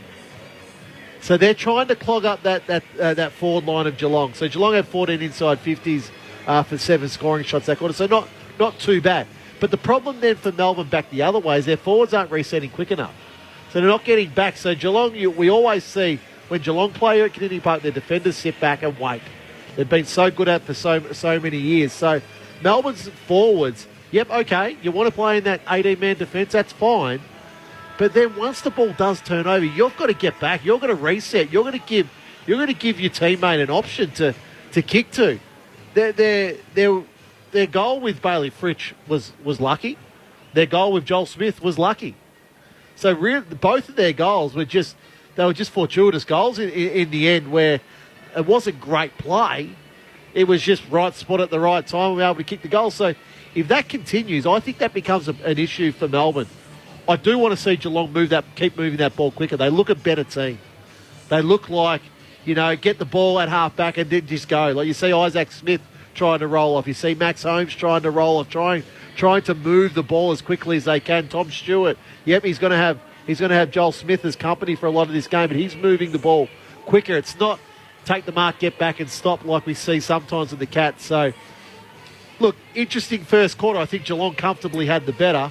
This rain will make it difficult also for both teams. In the Women's Ashes, day one between Australia and England. Alyssa Healy winning the toss, electing to bat first. The Aussies are none for two. Coverage available on the ABC Listen app. Second quarter underway. Geelong leading by 9 points. Brayshaw trying to get the clearance. Holmes now lays the tackle. And the ball is locked on the outer of the centre circles, and the umpire will toss it in the air. All the players come in from the edges of the centre square. It's a congested centre square as Grundy tried to get the clearing kick. It spills off Viney to Brayshaw. Long kick inside 50 over the head of Fridge. Kolajazzi dropped the mark. Fridge lays the tackle. Hand pass to Coney. Just got a bump as he tried to get his hand pass away. Duncan knocks it on to Close. He links up with DeConey to Atkins around the boundary line. And now Duncan's kick flares across and out of bounds on the full under the Hickey stand wing. So Petty to get the kick. In fact, it'll come back to Salem. It's always fascinating how many times the ball goes out of bounds on the full here. The most of any ground, I would imagine, Berkey. The unique part there was that it was the Cats. Salem sends the D's inside 50, and Rivers floating in from the side. He takes the mark 45 metres out, 30-degree angle left-hand side. Really just drifted down there. Trent Rivers playing across half-back as his customary position, but just floated down sort of 45 metres out. A nice little mark. Even though it's raining, I think there is a bit of a breeze going to this end that Melbourne are now kicking at. Geelong's shots for goal, most of them were from a long way out, but they all got the distance very, very easily. So distance won't be an issue here with a little bit of a breeze. Not a noted goal kicker. Only 7 goals in 65 games. Rivers' kick here is across the face, right to the line, and Gawn fighting after it. Eventually, Jack Henry slaps it through. Ensures it's a minor score. So back to 8 points, the Cats lead. Mitch Duncan brings Geelong back into play. Quickly goes short to Isaac Smith. Hand pass back to Duncan. They went this so well, except O'Connor drops the mark and then slips over. Joel Smith and Ed Lane to make sure he's across the line as he slipped over. Well, he wasn't one player that put on the scoring boots in quarter time. And if you didn't, if I'm Chris Scott, I'm furious at my players who don't. It's very hard to get a screw-in boot at the moment. So there's a market out there, Rammer. Thrown back in. Atkins at half-back. Kicks Geelong towards half-forward. Rowan caught behind. A good mark for Hibbert. Not sure who's paid in the end. He juggled it. Sends it long towards half-forward. Gawn flies in front. Clears him and DeConing. Stewart at the back for the Cats. Chips it out to Max Holmes at left half-back. Hand pass through traffic to Blitzouts. Not his best hand pass to Jack Henry. Langdon trying to put the pressure on, but like a yo-yo. Jack Henry controlled it. Kicked off the outside of the boot. Turns it over to Lever. Hand pass to Viney. Dribbles it to Grundy. Nice little pick-up. Sweeps a handball to Hibbert in the middle of Kardinia Park. He'll kick laterally. Mark taken there by Hunter in the long sleeves and just backward of the logo. Spins the ball in his hands. Now runs through the logo. Gets onto that left foot. Kicks towards half-forward in best position. Sam DeConing comes across. Nice defensive mark and kicks short into the right back pocket and spots up Stewart. Cats by 8 points, 3.5 into the second term. Just his second mark of the match, Tom Stewart. He sends it up towards Ollie Henry. Can't take the mark. Petty's there at pinballs off Blitzavs. Back Geelong's way, where Hunter becomes the tackler and locks the footy up under the Hickey stand. And Zach Tui on the very bottom of the pack. Geelong leading by 8 points. Rich Hickey, 304 games as coach of Geelong. Chris Scott to surpass that game, 300 for him tonight. Spills the way of Salem and Close. Close tries to throw a boot at it. Can't get in contact. Blitzavs gathers. He's tackled by Rivers and Salem. A throw up between almost centre wing for the outer side. Umpire underhands it into the air. Grundy trying to knock it down straight to Viney. He's tackled quickly. And another ball up. No surprises. Tom Atkins, the leading cap when it comes to tackles, 30 more than the next best for the Cats this year. Now, emerging with the footy, Viney, the free kick was already paid to Stanley. The umpire won't pay the 50-metre penalty. It'll just come back to Stanley on the logo for the Cats. Gives it off to Duncan. High kick to half forward. Stengel coming up. Can't mark. He was held onto, was he? Or the other way. Free kick will go to May. So May to have it at left half back. Cats by 8 points, 5 minutes played, second term. Lever tries to put a block on the mark, allowing May a few extra inches up towards Gorn and Grundy. It clears to the back. Duncan's onto it. He could have been taken high by Brayshaw. No free kick. Hand pass comes to Chandler. Left half forward. Gets to 52. Vacant goal mouth. Goes for home. It's offline and bounces through from behind. Out to the right. So a couple of behinds Melbourne's way, but they struggle to make any more inroads. Geelong by 7 points. 5 minutes gone, second quarter. Hasn't had his kicking boots on of recent weeks, Cade Chandler. I reckon it's 1 goal 8 or 1 goal 9 in his last few games. 0-6 the last 4 games. There you go. That's close. Weezy Smith working himself into a pickle with the kick in. Has to go around and kick it on his right. Gorn will contest it. Half forward for the D. Spoils it down. Holmes is tackled by Viney. Taken to ground, wrapped up. Ball up half forward. Cats by 7. This little box we're in has great reach. I want to say hello to Nick and Gina in Doha, who are just about to board a flight to Athens, who are listening intently. So don't muck up, Benny. I'll do my best. Here goes Rivers, running towards 50. Flying shot from the arc of 50. It'll go to the line and across the face. Rivers minor score. Rivers with a couple of misses. Cats by 6 points, 6 minutes into the second. Grandstand AFL. Melbourne just unable to make their shots on line count as Duncan plays on. Sends it long to the Hickey stand side. Rowan flies in from the side. Lever brought it down. Tui front and centre. Geelong fans thought he should have got a free kick for high. Holmes' kick is picked off on the wing. Gathered by McVee. Kicks off the outside of the boot into the centre square for Rivers. Hand pass to Salem. Works it to half forward and Neil Bullen marks. A bad turnover for Geelong in the middle of the ground. And Alex Neil Bullen directly in front. He'll have to carry about 55 metres. Well, the last one I said will make the distance didn't. I'll leave this up to you blokes. Has he got this in him? Man on the mark right on 50? He should, but I'm not sure about in the wet. 10-6 so far this season for Alex Neil Bullen.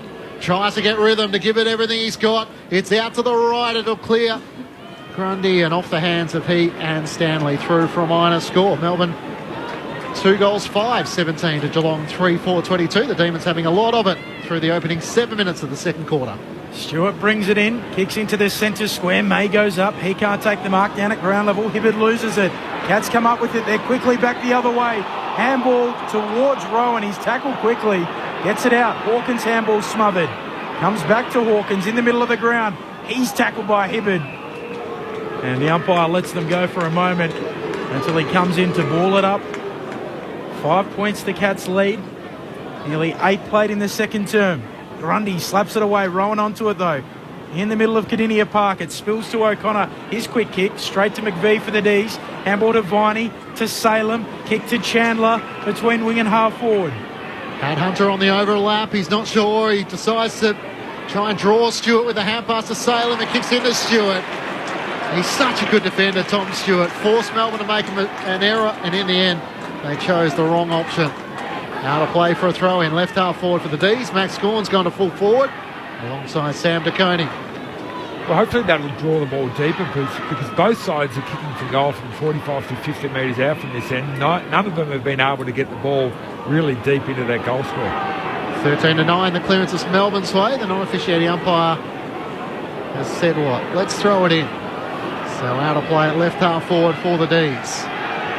Already Grundy takes front position against Stanley, back in the side after that eye socket fracture. Slapped into the direction of Viney. Little toe poke to McVee. It's hard against the boundary. And eventually now across. It'll come off a boot. No throw in under the Hickey stand wing. Demons leading the tackle count 11-2 in this second quarter.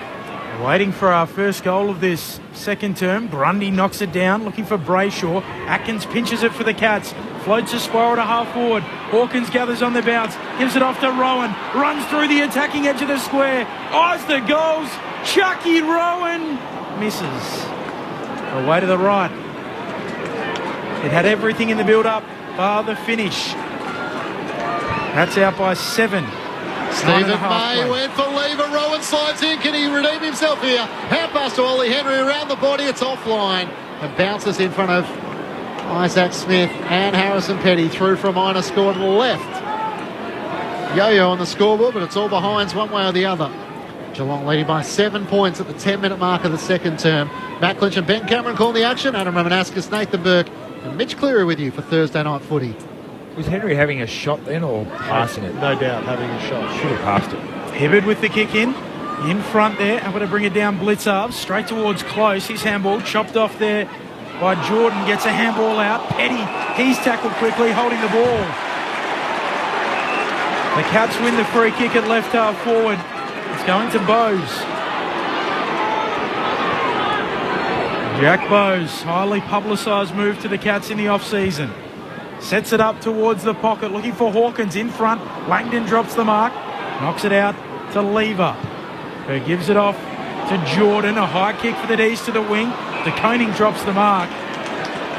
And he'll get a free kick in amongst it all as well. So De Koning with it just forward of the logo, western side of the ground. Cats lead by 7. De Koning veers out to the right, sends a high ball inside 50, have a fly. Rowan's uncontested in the end. Worked his way from the back to the front and couldn't believe there was no contact. Well, it was a little pitching wedge from Sam De Koning. He was flubbed. Yeah, it would have went 35 metres, 30 metres maybe. And Gary Rowan, being one of the quicker players on the ground, just read it a lot better than anybody else and was able to get there first. 1 goal, 1 next to his name, Gary Rowan. The collision with Jeremy Cameron in the first quarter. So from no Gary no to go Gary go. From directly in front, 45 metres out. He misses, make it 1 goal 2. And the Cats leading by 8 points at the 12-minute mark of the second quarter. Well, he's putting himself in position to overcome any ill feeling or guilt he's got about knocking out his teammate. He's had the last 2 shots for goal, and whilst a fair way out, for a play of his skill and talent, you probably expect him to put them through. May with the kick in. Big fly from Petty. Gets hands to it. Spills down in front for close. And the Cats to Rowan. Neat kick to Hawk on the lead.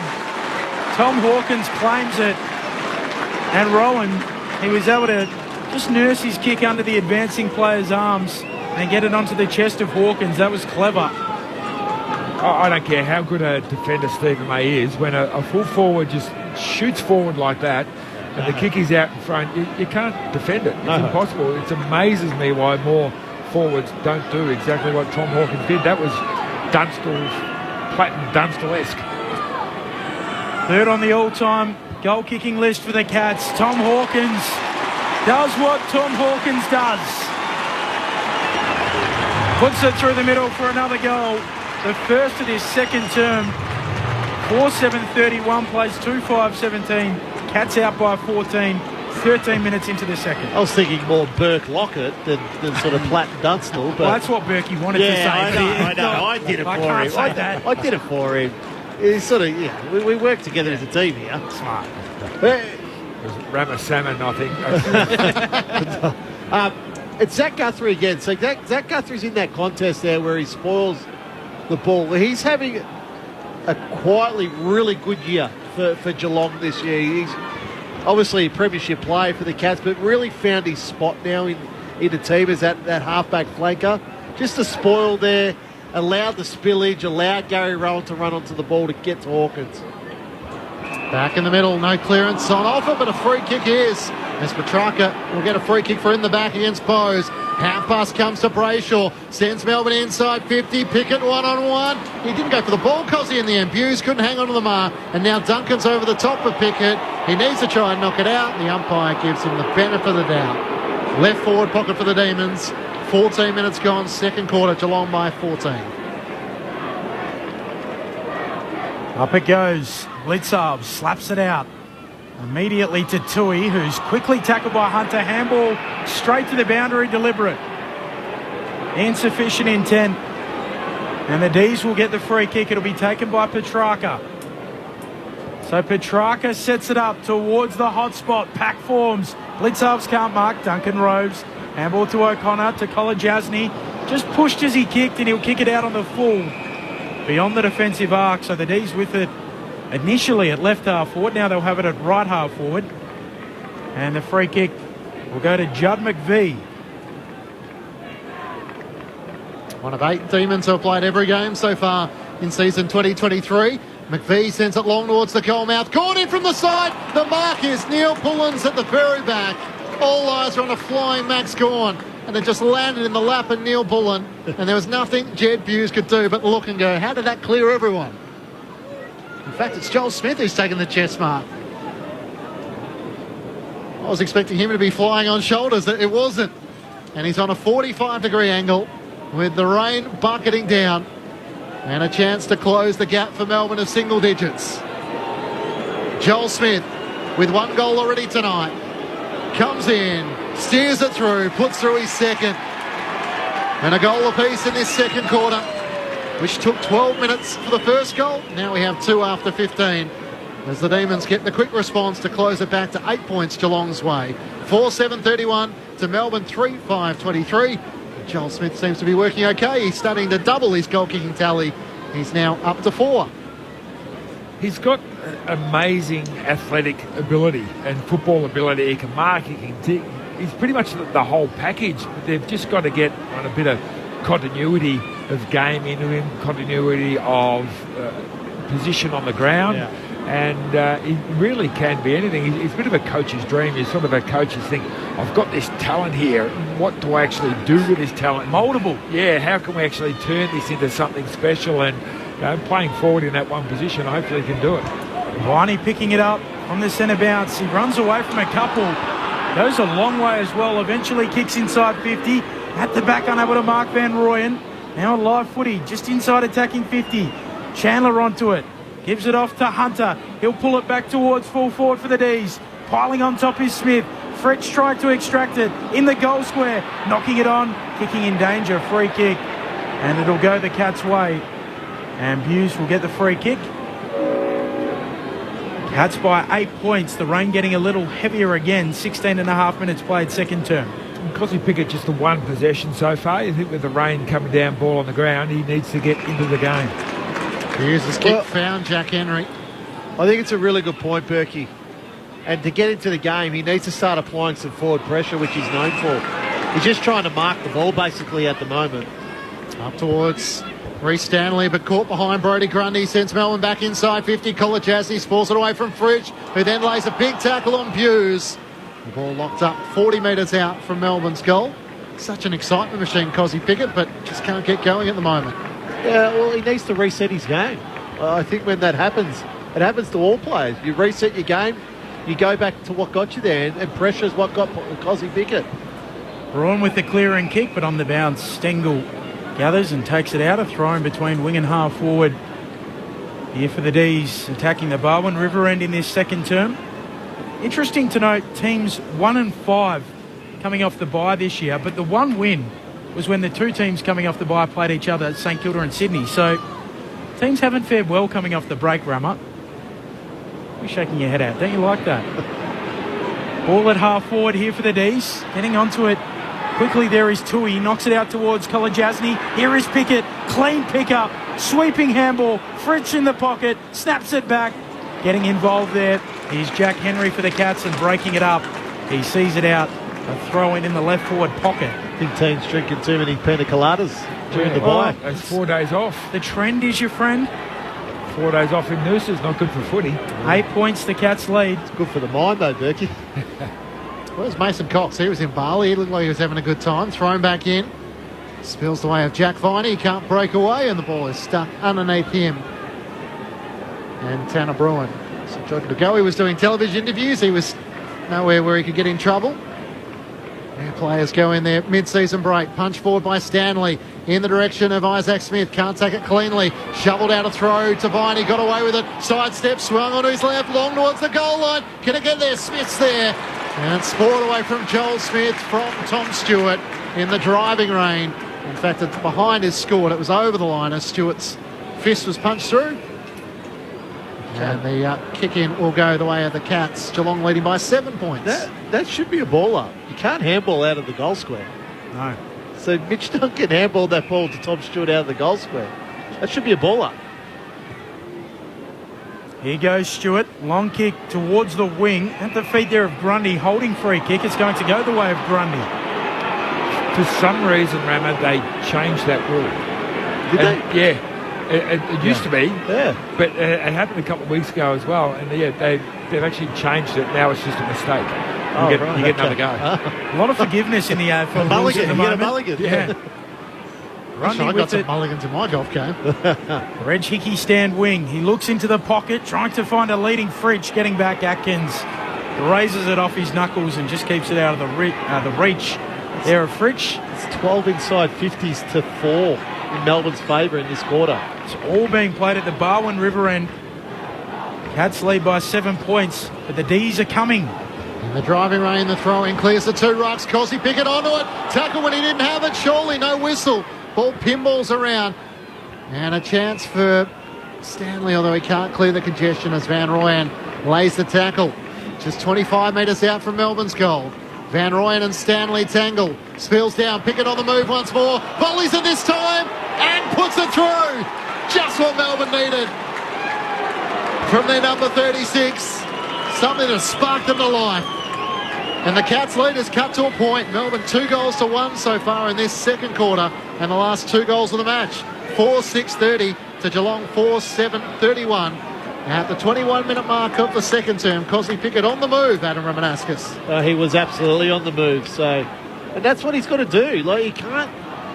I don't think he can rely. He's not sort of like that Jamie Elliott type that can mark the ball consistently in the forward half of the ground. Just watching Simon Goodwin now with him, just encouraging him, saying, Cosy, that's what we need from you. We need you on the move around contest. Take the space. His direct opponent here is it's Jack Bowes, and he just, I'm not sure what Jack Bowes... Let him go. Yeah, just let him go through that stoppage. But that's where Cosy Pickett, he can do the extraordinary. So the ball didn't really get into his hands. It was a kick off the ground. So it's a terrific play. Room with the clearance from the restart towards half forward for the Cats, fisting it away. Lever back into the middle of the ground. Brayshaw there for the D's to Viney, throws it away. Was it handball? He got a fist to it, but there was a little bit of a throwing motion in it. You happy with it, Rama? I thought that was okay. It was. Yeah. I think where the footy is finally set in. It's taken a while, but we're there now. I think it's just getting the ball forward. Bowes with the free kick, goes inside 50, unable to mark Jack Henry. Mark O'Connor running through, leaves it behind. Lever picks it up for the D's. Gets it off the Rivers, off a step.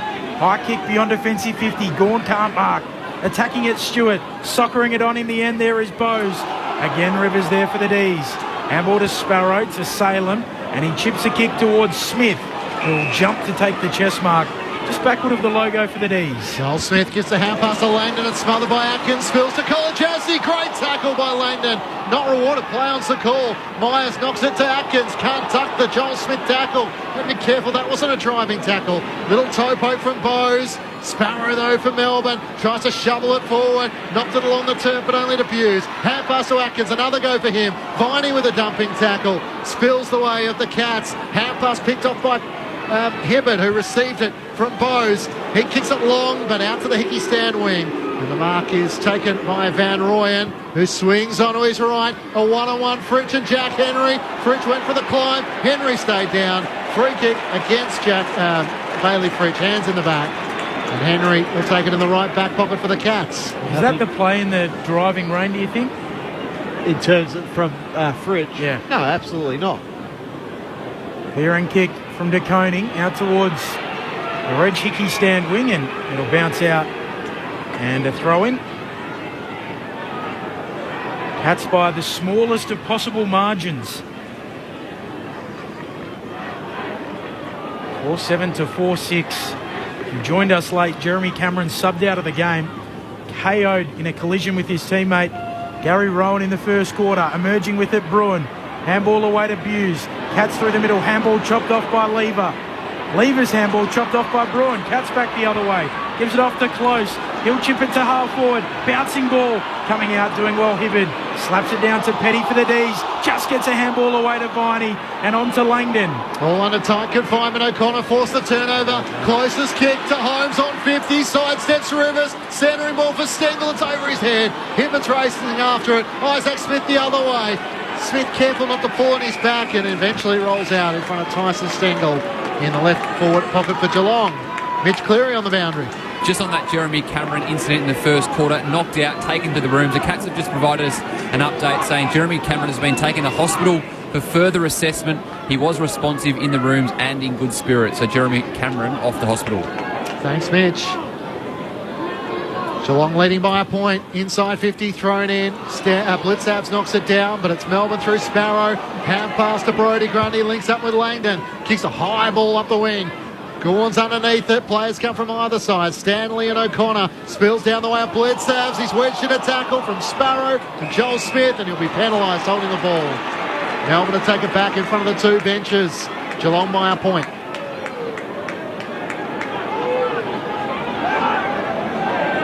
Smith with the free kick. He'll take the territory. A long kick in the Gawn direction. Hands to it. Juggles it a couple of bites. No mark. The Koning pinches it. Handball to Stewart, who beelines the boundary. Takes it out under some pressure. A throw in half forward here for the D's. The Cats by a point. Even in these conditions, Berkey, just both teams, too much handball. Yep. You can tell some players have got it, and they're just getting the ball forward, and others are still trying to invent things with their hands. They're just too slow to make that switch. Both rucks miss it. Bounces out the back. Myers going after it. Holmes coming through. Ball jars to the wing. Salem paddles it towards the boundary, slapping it back on Blitzarves. Soccering it on close, straight into Stengel. Now Stengel picks it up, gets a handball moving forward. Close, loops a handball over the top. Myers, Cats at half forward.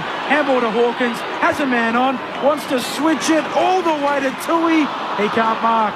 On the half volley, Hunter slaps it out of there for the D's. Beat two, and then Fritsch knocks it on. They might win the battle at halfback. Hand pass to Jordan, to Brayshaw. Kicks it out to Joel Smith. Geelong seems certain to score. Now the smother from Tom Stewart. Forces a throw in under the Hickey stand wing. Geelong leading by a point, but Melbourne with 2-5. So Geelong's 1-3 in this second quarter. Tommy Hawkins had two options inside 50. He went for the slightly harder one that would have been an easier shot at goal, but just didn't quite have the legs. Nathan Burke alongside Adam Romanascus, Matt Clinch, Ben Cameron and Mitch Cleary with you. Salem for the Demons, up towards half forward. Van Rooyen shoved underneath. Jack Henry takes the mark for Geelong. Just trying to get that synergy inside the defensive 50. Kicks to Duncan. He marks on his chest in front of Gawn. Max couldn't get a fist in there. Mitch Duncan has it. In his 14th season, Mitch Duncan has played 13 of those 14 under Chris Scott as coach. Looks out towards Stewart. He marks carefully on his chest. A right half back for Geelong.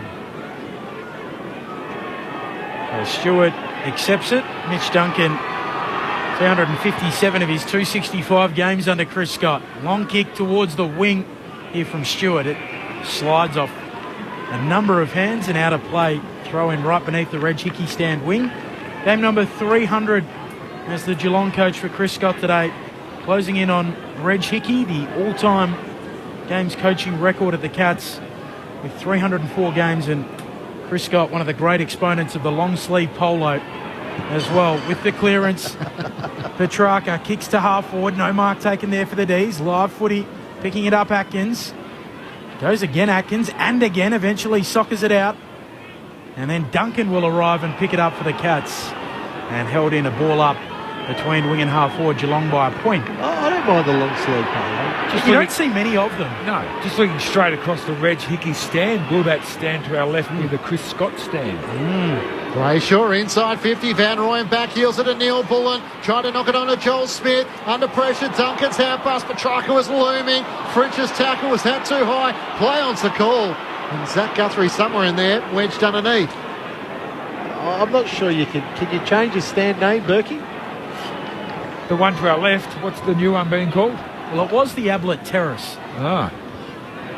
Go on, one down the tap for Melbourne. I can't see a name on it myself, but don't see why not. Straight to Blitzarves, kicks into the middle of the ground. Ollie Henry brought it down. Closest shin kick, cross half back. Zach Guthrie tries to get it forward to half forward. Levers in between him. At the back edge of the centre square, kicks it out to the centre wing. It's marked by Neil Bullen between wing and half forward. Inside 50, Fritsch and Gawn is there. De Koning flies in the middle. Duncan through traffic, lost the footy. Fritsch gathers, snaps across his body and misses.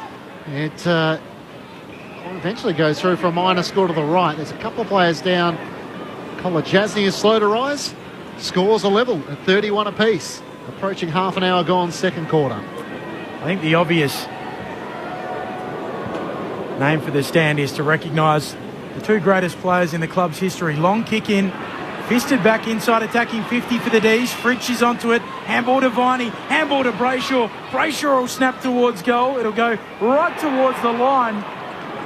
And it'll be knocked through by Stewart. So scores level.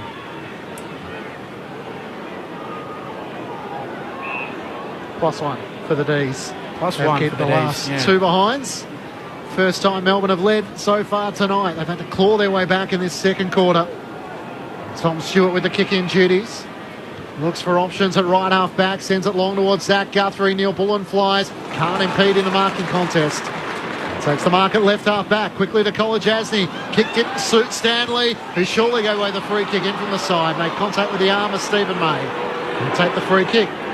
He wastes no time veering out to his left. Long inside 50. Close is underneath it. He's the only one who flies. Petrarca worried him out of it, but made front-on contact in the process. And he quickly relays the ball back to Close. Inside the defensive 50 for the Cats. In the Women's Ashes, Australia won the toss, elected to bat their none for 27. After 7 overs, Phoebe Litchfield on debut, 19 from 26. And Beth Mooney on 6. Coverage available on the ABC Listen app. The siren sounds for half-time. Melbourne lead by a point. 4-8-32 to Geelong 4-7-31. The Demons had 2 goals, 7 to Geelong's 1-3 in that second quarter. Touched on Joel Smith had 2 goals heading into today's match for his career. He's become the first multiple goal kicker in the game. He's now got 4 for his career and 2 for the match. Fritsch and Pickett are the other goal scorers for the Demons. Meanwhile, for the Cats, Bruin, Stengel, Rowan and Hawkins are the goal kickers for the Cats. Thursday night footy to start round 15. The Demons by a point at half-time. Adam Romanascus and Nathan Burke. Well, Burke, that was an underwhelming second quarter. It was. I think by both teams, really. But where both teams got themselves into trouble, the rain is heavy at the moment, and it was non-stop in that quarter. But both teams, 48 kicks, 39 handballs in these conditions. So really inviting pressure, really inviting the opposition to come and tackle, to come and spill the ball out. So in conditions like this, you want to take territory, you want to lock the ball in your forward line. I think it's, the game becomes pretty simple in these conditions. And I don't think both teams handled the conditions that well in that second quarter at all. It was poor. It's been poor kicking by both teams. 4 goals 7, 4 goals and 4 goals 8, respectively. But it's a bit of a game of chess at the moment. And Melbourne lifted their pressure, as you asked for. Yeah, I think a little bit. But it's Melbourne trying to, I think, outsmart almost the Cats at their own game and the way to play Kardinia Park. So, they're trying to zone at all times. They're trying to force Geelong wider. Like, this ground's not wide, but Geelong love coming back through the centre in this ground, and it catches a lot of teams by surprise. So they're really protecting that corridor space really well. They've put time into Tom Stewart again. So, as mentioned, Joel Smith's kicked the 2 goals in that half. So what do you take, Berkey? Do you take Tom Stewart's 11 possessions? Or in conditions like this, you take Joel Smith's 2 goals? Well, Joel Smith has kicked half the amount of goals that Melbourne have kicked, so you definitely take those. But it's these it's conditions. It's not muddy by any stretch. It's just wet. But keeping the ball in your forward half is crucial, so you get that multiple opportunities to actually score, and you might score from a mark. You might kick one off the ground like Cosy Pickett did. You might get a free kick because player jumps on the ball a little bit too early. And what we're seeing with Geelong is when they went forward that quarter, it just came straight back out again. Tackles inside forward 50 are 11 to Melbourne, 0 to Geelong. And it just goes to show that the ball's just coming out far too easily from that Geelong forward line. And what we saw in that first quarter was that they managed to keep it up their end for the majority, and that's why they had the better of that quarter. Certainly Melbourne that quarter did that. And it started with the stoppages around the ground too. So Melbourne are winning the stoppages all over 22-16, but around the ground stoppages 18-11 in favour of Melbourne. And again, when it's wet and slippery, you want the ball heading your way. You don't want to start an attacking chain from your back line all the way down the other end of the ground. It's just too hard. So you get the advantage. Everybody stops. The umpire's got it. Get it going your way. Bang it forward, and then you either score. It makes it difficult for the other team. So it's not rocket science in these conditions. You've got to win the stoppages. You've got to lock it in your forward line, and then you hope something happens. You make something happen out of nothing. All these structures in the forward line, they don't mean anything on a day like this. It's just weight of numbers, opportunity, and Melbourne did that far better than what Geelong did. Nathan Burke alongside Adam Romanascus. B from Mount Gambier makes the point on the SMS 0437 774 774. If you want to join the conversation, is there a rule that says teammates cannot be reported for a tackle injury to one of their own teammates? It's interesting with the concussion being such a vocal point of conversation. When it's teammates, it'll be interesting to see what the AFL can potentially do. You're not going to knock your own teammate out. Tony Lockett got reported for hitting Jamie Lamb in an intra-club practice match a long time ago, but they were on opposite teams even though they were teammates. Slightly different. So something for Nathan Burke and Adam Romanascus to ponder at half-time. Melbourne leading by a point. Let's get the latest from the ABC Newsroom.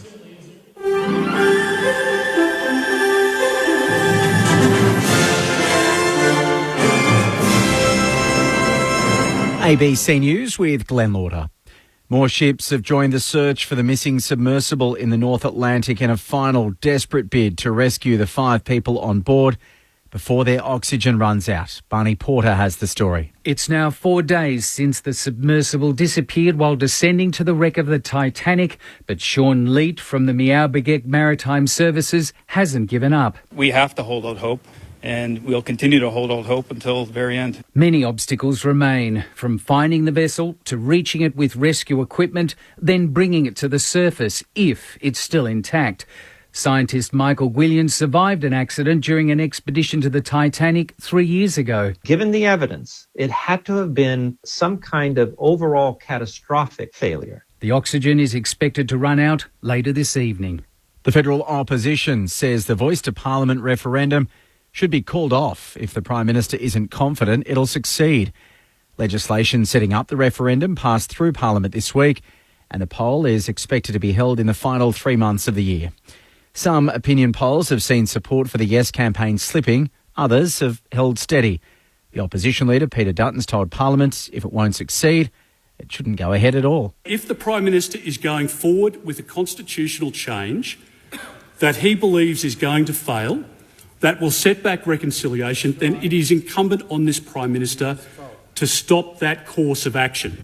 There are calls for further government investment in Geelong in the wake of Ford's job cuts. The car manufacturer's plan to slash 400 jobs in the Victorian city amounts to about 22% of its workforce in Australia, with a majority in product development and design roles in Geelong. The Geelong Manufacturing Council CEO, Jennifer Conley, says it's likely there won't be jobs for the workers in the region once they're made redundant. They'll be in demand and they may be drawn overseas because the reason Ford kept that design and development area open was those guys are the leaders in their field, perhaps will be picked up overseas, which is a pity for this region. Australia's e-safety commissioner is pushing Twitter's owner to provide more details about how the platform's protecting people from abuse. She says if Twitter doesn't give an explanation within the next month, it could face fines of $700,000 a day. About a third of complaints received by Australia's peak online safety body since October involved Twitter.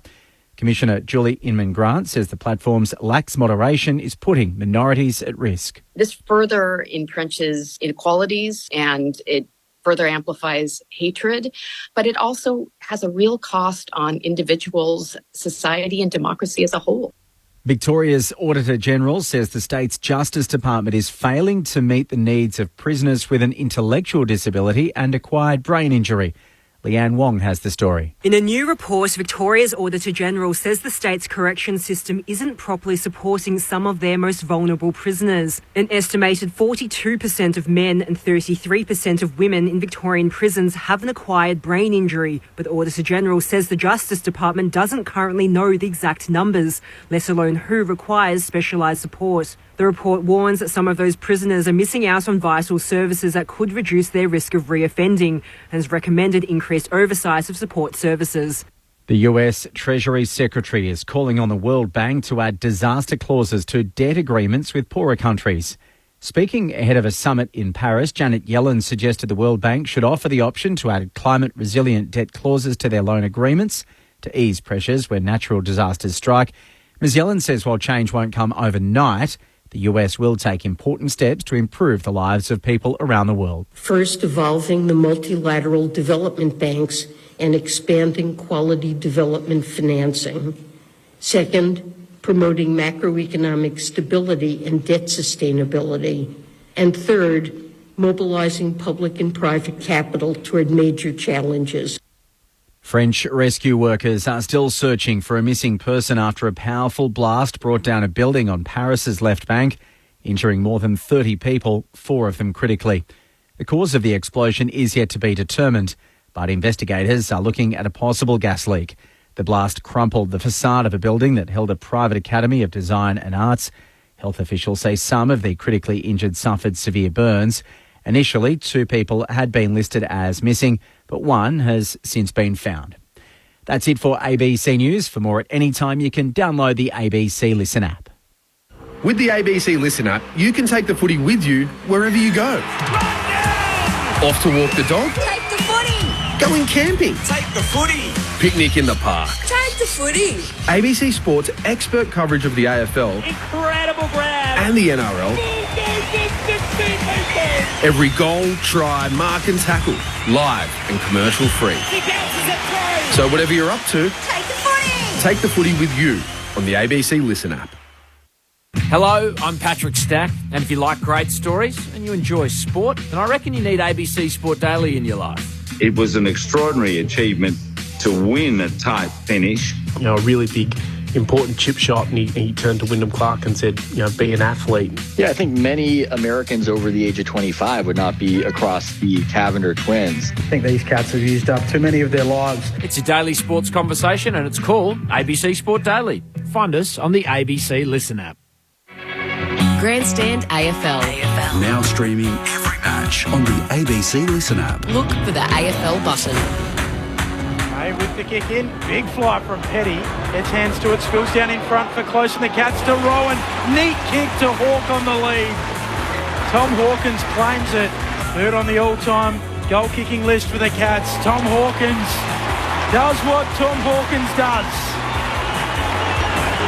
Puts it through the middle for another goal. It's 25 metres out from Melbourne's goal. Van Rooyen and Stanley tangle. Spills down, Pickett on the move once more. Volleys it this time and puts it through. Just what Melbourne needed from their number 36. Something to spark them to life. The 2023 AFL season. On radio, ABC Sport Digital. and now streaming on the ABC Listen app. Thursday night footy from Kardinia Park for round 15 of the AFL, and it's Melbourne leading by a point, 4-8-32 to the Cats, 4-7-31 in tough driving wet conditions as the rain has really set in here. Matt Clinch alongside Ben Cameron calling the action. Adam Ramanauskas and Nathan Burke are your experts at Mitch Cleary down on the boundary. We had the exciting first test of the men's Ashes take place. It finished around sort of 4 a.m. Wednesday morning for those that were still awake. The women's Ashes now swings into full effect, and it's available also on the ABC Listen app and ABC Sport Digital at the end of the AFL and the NRL broadcast. But the ABC Listen app gives live and uninterrupted coverage, and Australia, having won the toss and elected to bat first, they're 1 for 43 with Beth Mooney on 18. Phoebe Litchfield has just been out LBW to Kate Cross for 23. So Elise Perry strides out to the crease to take her spot at number 3, with no Meg Lanning out for this series and for the immediate future. And Elisa Healy is the captain for the Australian women's side. So coverage available from Trent Bridge with Henry Moran, Jonathan Agnew, Alison Mitchell, Daniel Norcross alongside Melissa Story, Mel Farrell, Ebony Rainford-Brent, Alex Hartley and Alex Blackwell. They would cast 1,000, Ben. We missed the ticket. Oh, absolutely. I think we must have been 13th and 14th on that broadcasting list there, Clinchy. But Rama, you commented earlier today that pre-game they had the best of the 80s cassette mix. They've gone back to it with a little theme, I reckon. Dragon, Don't Go Out in the Rain, blaring out around the Kardinia Park speakers as the rain continues to fall. Yeah, it continues to fall, all right. It's very similar to to last Saturday night, where Richmond St Kilda. It started about halfway through that second quarter last week, and very similar here, very consistent and quite heavy. Wasn't much fun getting out of the car park last Saturday night with the wet Yarra Parks, and they're out of action for the rest of this weekend. They are, so yeah, don't bother driving your car. No. The teams are in for the rest of round 15. It all gets underway, or continues, I should say, tomorrow night, Friday night footy from Docklands, St Kilda and the Brisbane Lions. Ben Patton comes in for the Saints. Sharman and Ross is out. Seb Ross being managed. Hugh McCluggage returns from his concussion. Callum Archie and Darcy Ford are out for the Brisbane Lions. A thought or two, Berkey, on the Saints, and can the Brisbane Lions win away from the Gabba? Well, they can win away from the Gabba. I think they've won 6 out of their last 7 at the Docklands. They can't play at the MCG, but they can play at the Docklands. So it's going to be tough.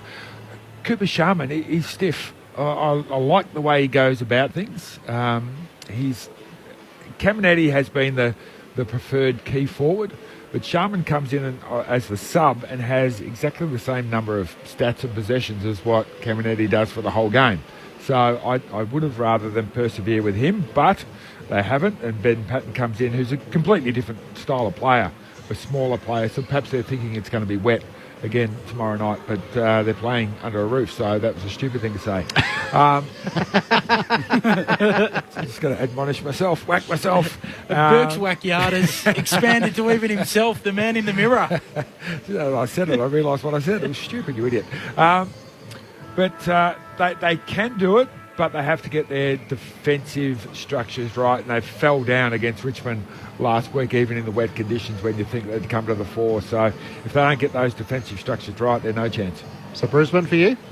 Oh, I think yes. Adam Romanascus will be together for the lead on Saturday from 12 to 1 Australian Eastern Time with Cameron Ling. I wonder if the Geelong Premiership star is in attendance in his hometown. I'll tell you, I can usually see him in his reserve just seats. over here. Oh, there he is. I can actually see him. There you go. He's got his beanie on.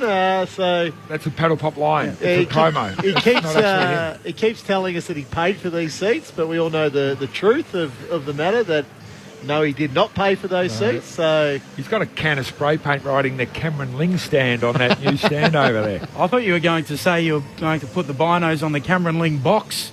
Well, I might open the window and yell out to him, see if he can come up and give us some time here. Give him some feedback. After our program, Saturday afternoon footy gets underway at 4:35. So we've got an extended Corbin and Ben once more.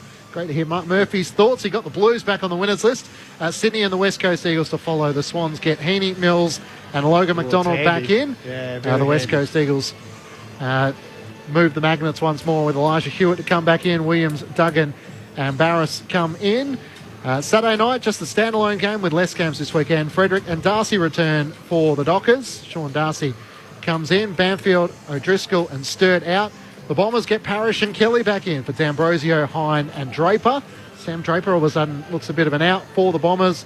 And then Sunday afternoon, just the squads at this stage. Collingwood and Adelaide. The Pies have named McRae, Ginnivan, Elliott and Jeremy Howe to make his return.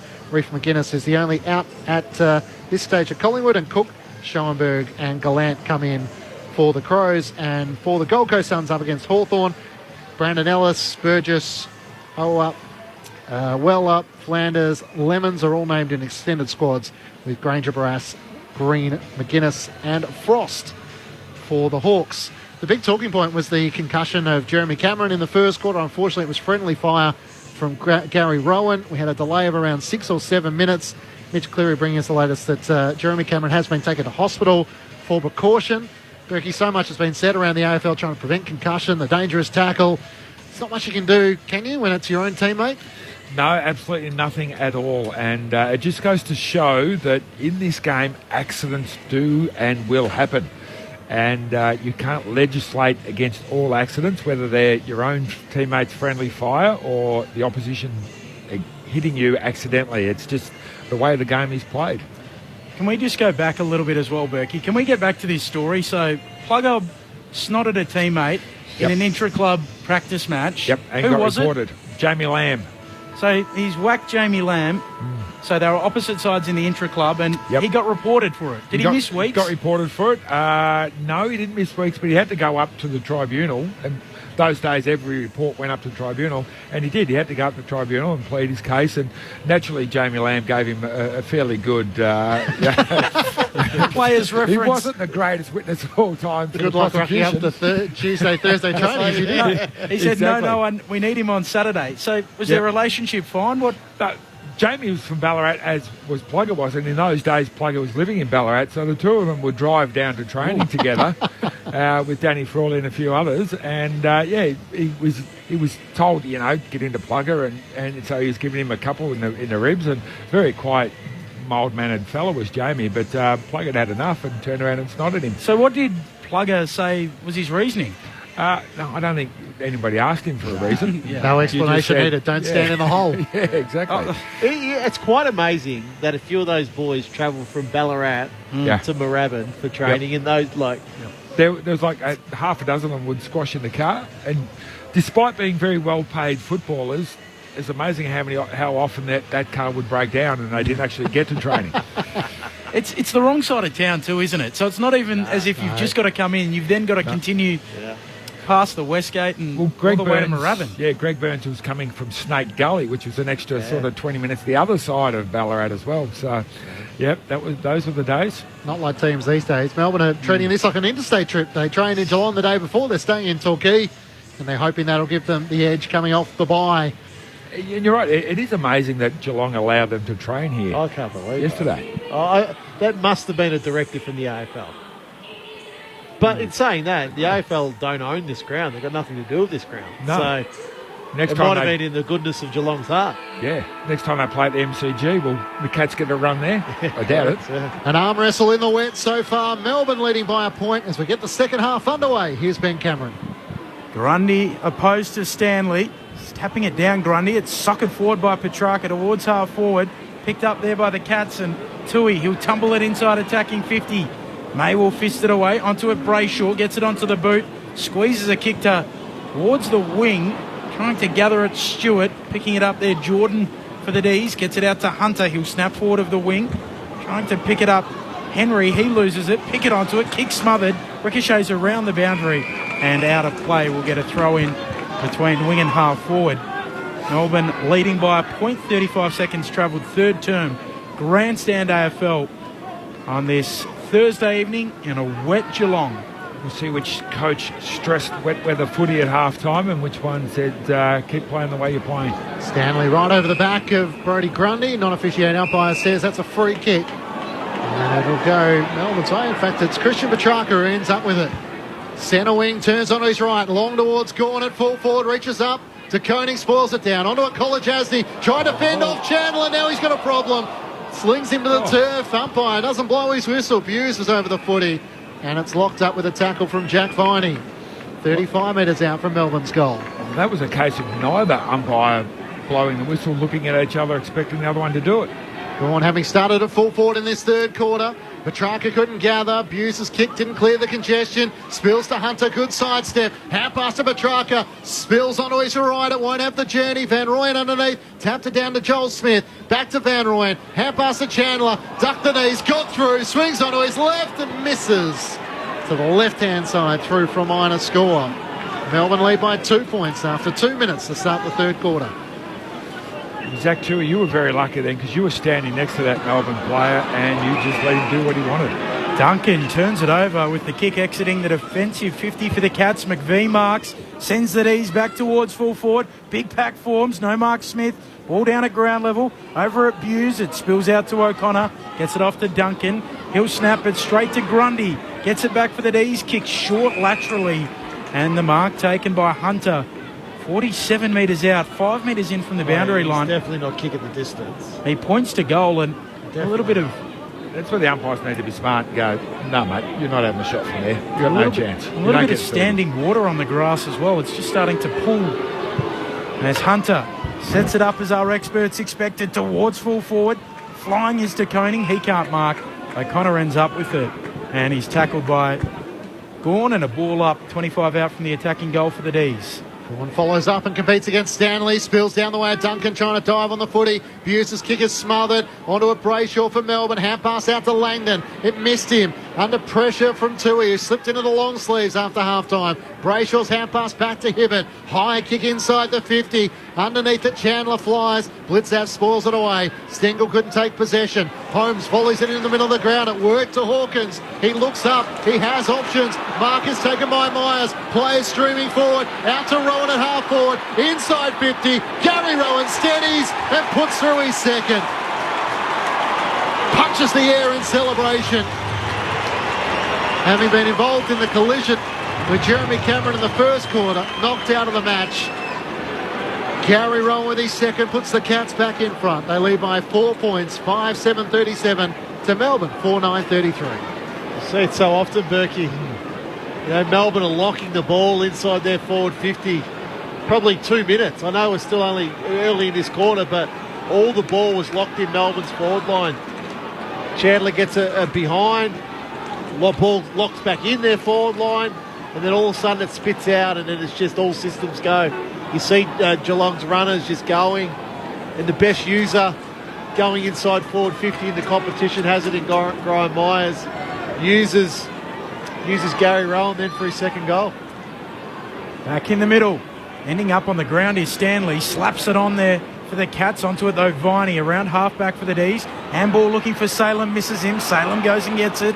Handball back towards Viney. Slips a tackle. Dribbles a kick towards the wing. Coming up, Jordan there for the D's. Right there with him is Duncan. Duncan applies the tackle. Eventually it spits out towards the boundary. Very close to the line. And Myers will pick it up. Handball to Atkins. Handball to Smith. He'll snap the Cats to half forward. And in the road is Judd McVie. So a free kick is going to close at half forward here for the Cats. So free kick to Brad Close. Looks inside 50. He sets it up towards the pocket. Stanley's there. He comes from 3 deep and glides at the footy to clunk it in the wet. Close has had a really good game. He had 15 possessions to lead everybody on the ground in that first half. Back in the team. 28 hit-outs, 12 disposals in the VFL last week. Deep in the left forward pocket to make it the opening 2 of the second half for the Cats. He'll arc out on the right and hit the post. 5 points the Cats' advantage, 6 minutes into the third. Stephen May brings Melbourne back into play. Plays on with a hand pass to Salem. Kick is over the head of Petrarca. Joel Smith got it to Brayshaw. Trying to work it through traffic. Neil Bullen's brought down. Santa Bruin locks him up at the edge of the centre square. Geelong trying to surge to start this third quarter. Stanley in the ruck against Grundy. Lost his footing. It spills away at Petrarca. Hand pass to Brayshaw at half-back. Can't clear the congestion. Petrarca trying to knock it clear. Hand pass to Viney. Dodging and weaving away from Holmes. Good block put on by Brodie Grundy, but the kick isn't a picker's advantage. And Kolajasny juggles the mark. He has it at half-back. Geelong leading by 5 points. Kolajasny wants to kick forward of the wing. Hibbard coming across. He jumps over the back of Hawkins. Free kick advantage paid. The Cats are onto it. Stengel zigging, zagging. Eventually kicking long towards the pocket. Henry goes up. Ollie Henry can't quite bring it down. Out of play. It was touched over and a throw in deep in the left forward pocket. Cats by 5. 7 played second half. Had to be close down on the full, wasn't it? I would have thought if it's... yeah, probably out of bounds on the full. Thrown in, Brodie Grundy up against Hawkins, spills down the way of May, clearing kick straight to the boundary. Don't worry, it's beyond it. It's out on the full, and Geelong will reload and send it inside 50. Touched off the boot, I think. Good eyesight, Berkey. Throw in under the Hickey stand. On the SMS, 0437 774 774. Melbourne can't even train on the MCG, so it's unlikely that anyone else will be able to. And Bill says the Demons' kick-outs to the wing have been constantly turned over. But back from a bye, they're doing far better than some others. Thrown back in. Brody Grundy tries to win down the tap, but straight to Myers of Geelong. Hand pass to Isaac Smith. Tackle but squeeze to kick inside 50. Lever comes charging out. Hand pass to Viney of Melbourne. Links up by hand to Langdon. To McVie. Over the top. Player bumped off the ball. Play on's the call. As Brayshaw left it for McVie. Hand pass to Langdon. High kick around the Hickey stand wing. Charging out. Henry got a shove. That's Jack Henry. And he'll take the free kick centre wing on the outer side. A retreat with his kick. Back to Stewart. Cats leading by 5 points. Stewart sends it towards the western wing. Kolodjasny can't take the mark under Fritsch pressure. Now they wrestle. Fritsch slaps it out. Chandler picks it up for the D's. Handball to Neil Bullen. Handball to Viney. Handball back to Neil Bullen. Through the middle of the ground. Forward handball to Gawn. Back to Neil Bullen. Forward handball now to Sparrow. He'll look towards full forward with the kick. Towards Pickett. Stewart fists it away for the Cats. Straight to the boundary line. Out of play. And a throw in left forward pocket for the D's. 5 points. Geelong's lead.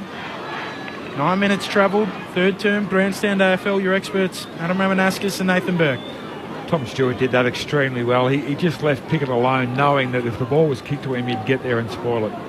Toss back in. Blitz outs one down the tap. Hunter's tackled immediately. The umpire will ball it up just inside 50 for the Demons.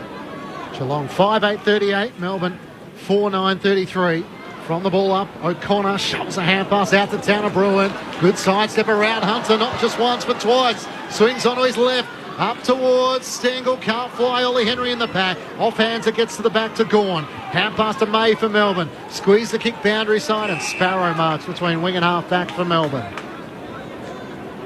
So Sparrow with it. Geelong with the only goal of the second half. Sparrow's long kick in the Gawn direction. Blitzer spoils it down. It spills straight to Bowes, who will turn and kick the Cats forward of the wing. Looking for Stengel. Petty reaching over. And a free kick will go the way of Stengel. Mark said 60 out. Stengel 2 kicks from home. Chips it short to close. Wide out at right half forward. Will come infield to Duncan. Mark's 55 out. Nearly every player inside the attacking 50 of the Cats. Duncan trying to pick one out, pulls it back. Good mark. Judd McVie getting in the hole and taking the defensive mark for the D's. We'll give it off by hand to Stephen May, who can clear. His kick, though, is too far in the end for James Jordan. It goes out of play. And Mitch Duncan will take the free kick out of bounds on the full. He has it at right half forward. Still 2 good kicks out from goal. The Barwon River end. He looks into the pocket. He and Hawkins normally have good chemistry. Christian Petrarca was awake to that. Sets himself in front of Hawkins and May and takes the intercepting mark. Up towards Van Rooyen, caught behind against De Koning. Read it perfectly, Brayshaw. Kicks into the middle of the ground for Chandler. Had Neil Bullen flying past, decided against the hand pass. No one's on the mark as he looks left and right, waiting for the bus. Got it to Brayshaw. Hand pass to Max Gawn. Close off of the chase. He feeds the hand pass wide to McVie, and out wide it's still to Langdon. Under the Hickey stand. They're taking the long way home here. Now we're in the middle of the ground and now they're out on the wing. Hand pass to McVie. Chips it looking for Rivers. It's trying to be a pinpoint pass. 3 Cats around him. Rivers did well. Hand pass to Neil Bullen. 50 out. Hand pass boundary side. Tight against the boundary. McVie short and finds Pickett. Not sure that was 15, but it's paid a mark in the right forward pocket. Well, he made up for it there, McVie. Great running, first and foremost, from half back, to then deliver it eventually to Cozzy Pickett. But his initial option to chip around and try find a target that simply wasn't there, but then go back and get the ball again and then find Cozzy Pickett was good play. Hits a goal in the second quarter, was able to volley it. This is hard in the pocket, in the right forward pocket for Pickett. Comes in, it's near side all the way, left back.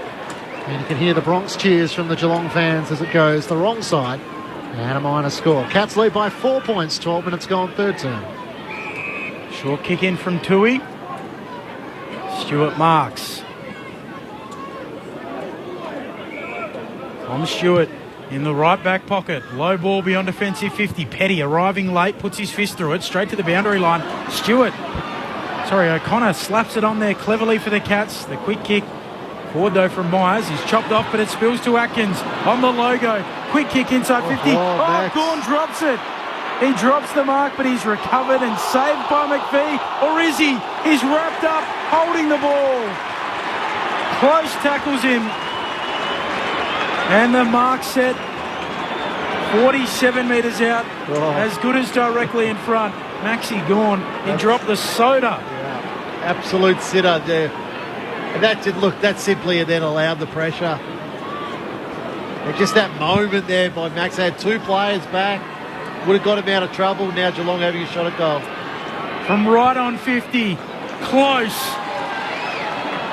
towards the line and knocked through. A behind. That's out by 5 points. 13 minutes and change into the third. A wet weather night down at the Cattery. And Geelong just holding off the D's for the moment. Stephen May kicks as long as he can in the direction of Max Gawn, wrestling with Blitzouts, can't take the mark, onto a pose, off the outside of the boot, inside 50. Rowan got rid of his opponent, knocked it on to Myers, hand pass to Close over his shoulder, missed the intended target. Hibbert for Melbourne, his hand pass back to the boundary line, wide of Rivers. And Tanner Bruin wants to live it. It would be tough to be paid in conditions like tonight. The throw in the right forward pocket for the Cats. What have Geelong lifted, Rama? How have they managed to fight their way back in front? I think through pressure, really. They're forcing Melbourne into error that's allowing them then to take the ball forward.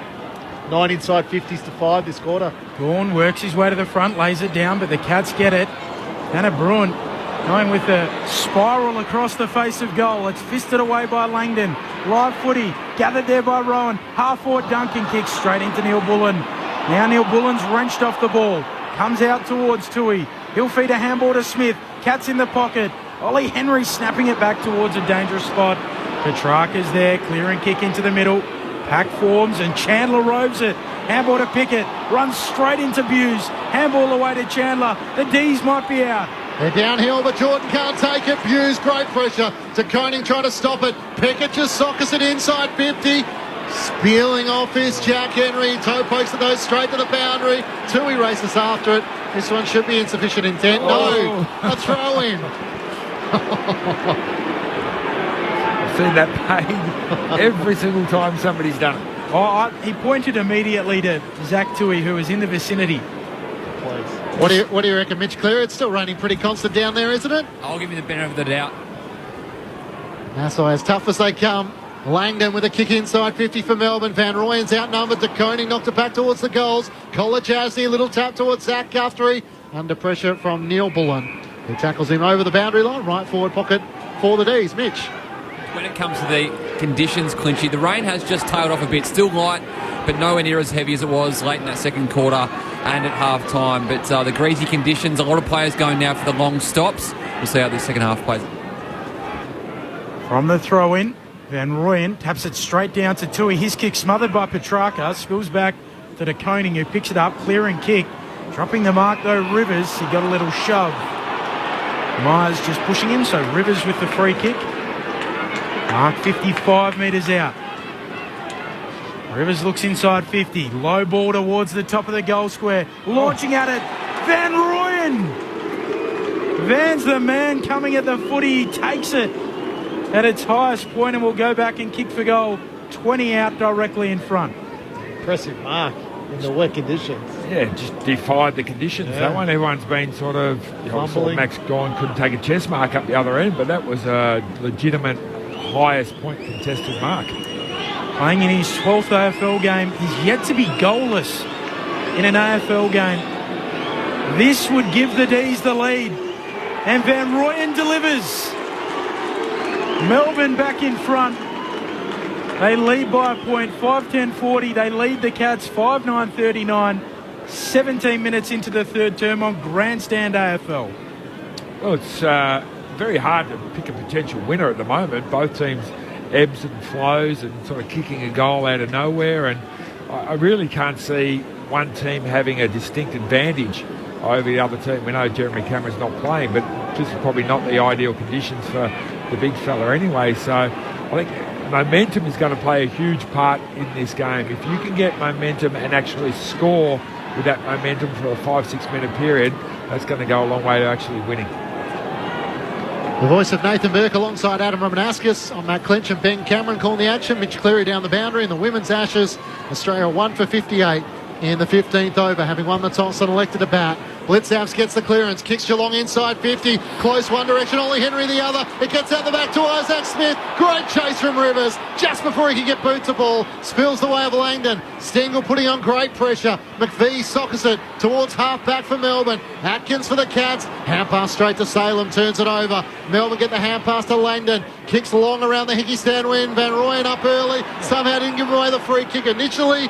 Now the umpire blows his whistle. Geelong will get the free kick, centre wing, Hickey stand side. Melbourne leading by a point. Free kick going the way of Bowes. Starting sub tonight. Long kick inside attacking 50. No one able to take the mark, or in the end, dragging it down, Lever. Lever will chip it up the middle. Straight to Petrarca. Handball away to McVie. Kicks the D's into the middle. Fritsch goes up. Doesn't quite bring it down. Now live footy in the middle of the ground. Fritsch trying to play tunnel ball. No one taking it cleanly. A little bit of soccer. Sparrow and Stanley soccering it to each other. Stanley picks it up. Held in, ball up in the middle. 1 point. The D's lead. They led by a point. The main change. That's where we are again. Now 19 minutes into this third term. Sparrow can't break away from the tackle from Tom Atkins. Now Jordan becomes the tackler on Zach Tui. The umpire will ball it up. Still in the centre square. Melbourne leading by a point. Led on a couple of occasions late in the first half. Midway through the third, after Gary Rowan kicked his second goal to start the third quarter. Jacob Van Rooyen gave Melbourne back the lead. Another stoppage. Gawn tries to do the ruck work and the roving. Squeeze the kick to half forward. Zach Guthrie's on his own and he takes an uncontested mark. Now right half back for the Cats. Veers out to the right. Sends it out to the interchange side of the ground. Petty with one arm is able to spoil it down to Rivers. Hand pass to Hunter. Dodged around Tui. Hand pass to Petty. Feeds it forward to Rivers. It opens up in front of him. Hand pass down low to Viney. Has to squeeze the kick inside 50. Pickett caught behind against Guthrie who hit with speed. Hand pass away to Mark O'Connor. Spirals the kick out of defence. Sparrow was underneath it. Couldn't juggle the mark. Close puts the pressure on. Tries to wrestle it away. Now becomes the tackler. Good battle in greasy conditions. And the umpire will come in with Tanner Bruin over the top and will ball it up on the interchange side of the ground. Melbourne by a point. 20 minutes gone, third term. Gawn able to palm it down. It's knocked away. They play a little bit of volleyball. Ends up in the hands of Jordan. High kick to half forward. No one marks. On the bounce. Spiking it forward, Neil Bullen. Pickett. It'll sit for him. Bursts onto it. Snaps it through. A couple for Cozzy. And the D's are out by a game-high 7-point lead. That's a game-high lead for them.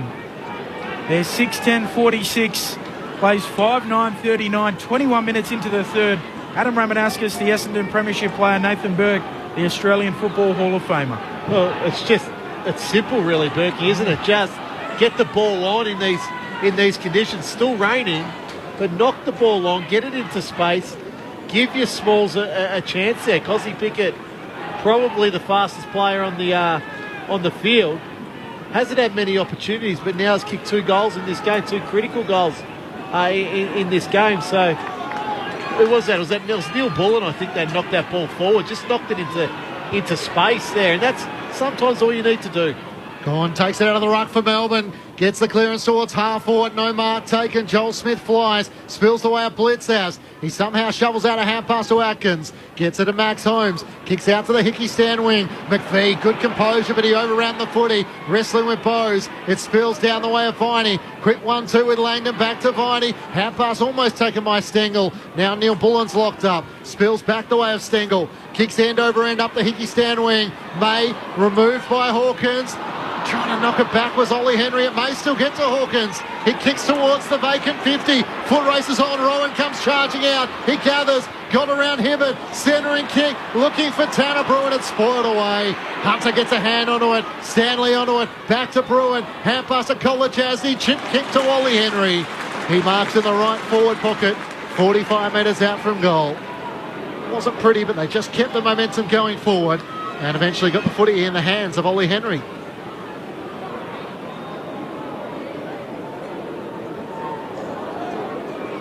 third leading goal scorer for the Cats this season. Tom Hawkins with 34 goals. Jeremy Cameron with 39. He's subbed out. Ollie Henry with 19-12. The former Magpie. Out to the right. Comes in and crosses 50. It's not a bad effort. It starts right. It's trying to come back. But not enough. Melbourne lead by 6 points at the 23-minute mark of the third term. Mitch Cleary on the boundary. Bit of movement on the Melbourne bench. The sub, Charlie Spargo, has his warm-up top off. Just working out who the player will be subbed out, but Charlie Spargo about to enter the game. I've got a feeling it's Grundy. Yeah. Well, Grundy remains front row of the bench. I can't see Judd McVie, who's been on the bench for a little bit, so I'll keep you posted. But Grundy had been off for some time and walking up to the boundary line, about to come back on. So trying to work out exactly who it is. Bose emerging with the footy. His kick is a shocker. A cold skill error. Oh, the umpire says insufficient intent. It was just a skill error, Nathan Burke. You're kicking the ball forward. Almost in your forward 50. They hardly ever pay those ones. It's certainly not Judd McVie who's the sub. He's on the ground, so I think it's Grundy. There's Spargo. Grundy's standing waiting to come on at the moment. So we wait to see. We'll get down to Mitch momentarily. Held in on the wing. Mitch Cleary. Grundy's coming on the field now for Max Gawn. It's James Jordan they've subbed out. So he was the player on the ground. He's come straight from the ground off onto the bench, and he's gone to the back row of the bench. It's Charlie Spargo on. James Jordan has been starting sub, I reckon, 7 or 8 times this season. I've got that for you, Rama. Now he gets subbed out of the game. Melbourne by 6 points. Petrarca with a hand pass to Sparrow. Kick is over the head of Fridge. Van Rooyen with a little nudge on Jack Henry. Spills to the back. Collar Jazzy tackled by Fridge. Careful not to fall on his back. And it spills out to play at left half forward for the Demons. They lead by 6 points. How often has he been subbed out, James Jordan? No, he's been starting sub 6 times. Activated sub on 6 occasions. Yeah. And he was the sub on the grand final day. And they didn't even bring him into the game. Still got a medal though. Stanley wins down the tap for the Cats, gains 15 metres. Hunter's hand pass to Brayshaw under pressure. And Tui Lane, the tackle, sees it go out of play in front of the 2 benches. I reckon they could have found a rolled ankle late in that grand final to get him on, surely. No doubt. Toby McLean, the only player this season so far who's been unused as a sub throughout a match. Umpire spins it in. High free kick. It'll go to Grundy. 6 points. The D's lead 25 minutes into the third. Grundy chips it short to Hunter. Long sleeve on. Rolled up, a little bit of the white showing. Homage to Adamuze. Now kicks inside the attacking 50. Big pack forms through the hands of Zach Guthrie. Out the back it goes. Picking it up, Chandler for the D's. Handball to Spargo. Spargo's tackled quickly. And a ball up, 40 metres out from the attacking goal for the D's. 6 points is Melbourne's lead. Closing in on three-quarter time. Stanley and Van Rooyen. Van Rooyen went down the tap to Viney, trying to charge his way forward. Holmes has got him. Locked to his chest. Charlie Spargo activated into the game. Jack Bowes earlier for Jeremy Cameron, who was subbed out. Spills the way of Viney.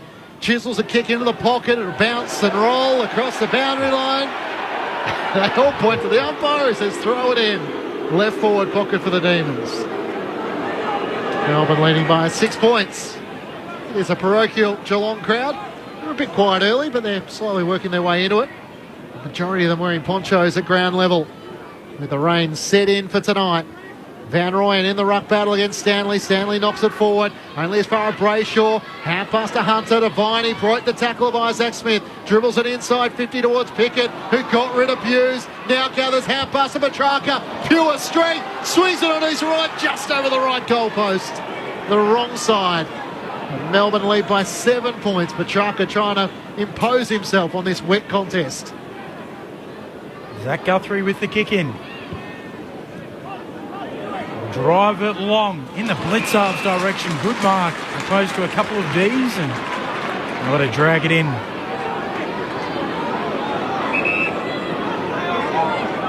Former best and fairest winner at the Cats. His kick is partially smothered by Brayshaw on the mark. Loose footy on the logo. Slapping it on there is Pickett. Gathering Hunter. Handball over his head. Straight to Brayshaw off a step. Kicks it out of bounds on the full. And Jeb Hughes will get the free kick at right half back for the Cats. 7 points, the D's lead. bit of a stalemate at the moment. Neither side getting the ball forward or looking dangerous, just banging the ball up and down the wing. 2 goals, 3-1-3 so far in this quarter. Blitzhouse trying to get it to Rowan on the half volley, couldn't take it cleanly. Salem for Melbourne, hand pass towards McVie, he lost it. Rowan to close for Geelong. Isaac Smith on the run. His kick wasn't all that suited for Hawkins. Lever lost his footing though, having got a hand onto it. Hawkins knocks it out to Ollie Henry. Was he taken out by Hibbert? Umpire says play on. Ball stuck underneath Tom Hawkins and Gary Rowan. Jack Viney on the very bottom of the pack. It's no surprise to see him there.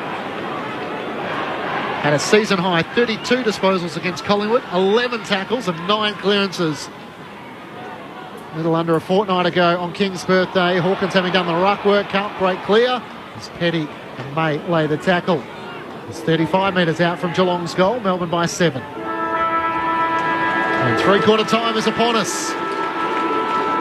Still before 9:30 local time, so it's going to be a short match with the concussion and the rain and the short quarters. Might get to take in some of the women's ashes. Melbourne 6-11-47 to Geelong 5-10-40. The Demons lead at three-quarter time by 7 points, having led by a point at half-time, and Geelong by 9 points at quarter-time. There's a little bit being said to Gary Rowan. Brody Grundy's in there, Harrison Petty. Eventually they're heading in different directions now, as three-quarter time will be taken. The Demons by 7 points. 2 goals to Joel Smith, 2 to Cozzy Pickett, individuals to Fritsch and to Van Rooyen. Meanwhile for the Cats, Gary Rowan has 2 goals, individuals to Bruin, Stengel and Hawkins. Three-quarter time, Thursday night footy from Kardinia Park. It's the Demons by 7 points. This is Grandstand AFL on ABC Radio, ABC Sport Digital, and now streaming on the ABC Listen app. Gruen is back for a brand new season, analysing advertising, utilising AI, CGI, GPT on your ABC. What the? Engaging enhanced Will Anderson technology. Unsubscribe. It's the future. Real intelligence, artificially enhanced. It's already here. No actors, AI or actual were harmed during the making of this promo. Makes me feel so inhuman. Gruen, Wednesday nights on ABC TV and streaming on ABC iView. Grandstand AFL. Now streaming every match on the ABC Listen app. Look for the AFL button. Holmes volleys it into the middle of the ground. It worked to Hawkins. He looks up. He has options. Mark is taken by Myers. Players streaming forward. Out to Rowan at half forward. Inside 50. Gary Rowan steadies and puts through his second. Myers just pushing him, so Rivers with the free kick. 55 metres out. Rivers looks inside 50. Low ball towards the top of the goal square. Launching at it. Van Rooyen. Van's the man coming at the footy. He takes it. This would give the D's the lead. And Van Rooyen delivers. Vaughan able to palm it down. It's knocked away. They play a little bit of volleyball. Ends up in the hands of Jordan. High kick to half forward. No one marks. On the bounce. Spiking it forward. Neil Bullen. Pickett. It'll sit for him. Bursts onto it. Snaps it through. A couple for Cozzy. The 2023 AFL season. On radio, ABC Sport Digital. and now streaming on the ABC Listen app. Thursday night footy from Kardinia Park. It's a tough slog for both Melbourne and Geelong. The Demons holding a 7-point advantage at three-quarter time. 6-11-47 to Geelong 5-10-40. Matt Clinch and Ben Cameron calling all the action. Mitch Cleary down the boundary. The thoughts of your experts, Adam Romanascus and Nathan Burke. Well, Rama, I think this game is going to be won through that middle of the ground. Who can actually get the ball forward as quickly as they possibly can without it getting clogged up and keep it there, because my worry for Geelong is that Petrarca's had 24. Viney really stepped up in that quarter. That was a real Viney game, that one, just hard and tough and no frills, banging the ball forward. He's got 21. You know, Brayshaw and Hunter have been busy around the outside. They've got 17 each. And when you look at the Geelong midfield, well, Close has got 21, but then it's Atkins and Bruin and Duncan, they're sort of down on 15. So those three guys in particular really need to up their work rate this quarter, because Close, he's had a good game, but he can't beat Viney and Petrarca and those blokes by himself. So he needs help. Atkins, Bruin, Duncan, blokes around the footy, you have to step up and actually win this game for Geelong and get the ball going forward. At the moment, clearances are 16-30 in favour of Melbourne. If Melbourne get that dominance from the clearance again, well then it looks like the The rain, it's still there, but it's not really heavy by any stretch of the imagination, and the wind has died down. So getting the ball, locking it in your forward half is going to go a lot to winning this game. So for me, it's that midfield battle. And at the moment, I'm putting my money on the Demons in that area, Rama. It's really interesting because it continued to rain that quarter, but Melbourne's kick-to-handball ratio was still 1-1. 53 kicks, 53 handballs. And yet Geelong's first goal, they actually transitioned it from half-back to goal, which was one of the few occasions we've seen that suggests to me that Geelong simply aren't applying enough pressure. They're not applying enough pressure, as Berkey mentioned, around the ball. So if they're applying that pressure around the ball, they're winning the ball back. And they're just not winning. They haven't got that player in the middle of the ground at the moment that's dynamic. Now, we know Dangerfield and we know Guthrie are out of the team. But other players have the opportunity to step up, and they simply haven't just yet, I don't think. They're missing a line breaker, aren't they? Yeah, they are. Like you watch through the middle of the ground, it's Petrarca, it's Viney, it's Brayshaw that are getting a lot of the ball. Geelong's ball through the middle of the ground is scrappy. Like Brad Close is having to come right up the ground. Graham Myers is having to come right up the ground to find the ball. Tanner Bruin has been okay. He feels like he's almost been Geelong's best midfielder, but he's not going to punish you in the same way. No. So it's they tried throwing like a Tom Stewart further up the ground because they need something to try and springboard them. Well, they won't do that because that's not their style. They're not. Brad Scott's not a flip the magnets around and try people players in different positions. So they'll rely on what they've done for many, many years to try, it's 7 points of difference, but it feels like Melbourne have just got their measure a little bit now. It feels like Melbourne are defending the ground really well. It feels like Melbourne are holding Geelong up when they want to now. So they've really slowed Melbourne game, and Melbourne have really slowed Geelong's game down and are dictating terms particularly within that third quarter. So you look now, Bruin's in the middle, Atkins is in the middle, Blitzer, so nothing changes. Isaac Smith on one wing, Zach Tui on the other wing. So they're just got to rely on what they know to try and get them over the line here, the Cats. On the SMS, 0437 774 774. Chew out of Jack. I don't want to listen to another radio station, but they're not doing the game tonight.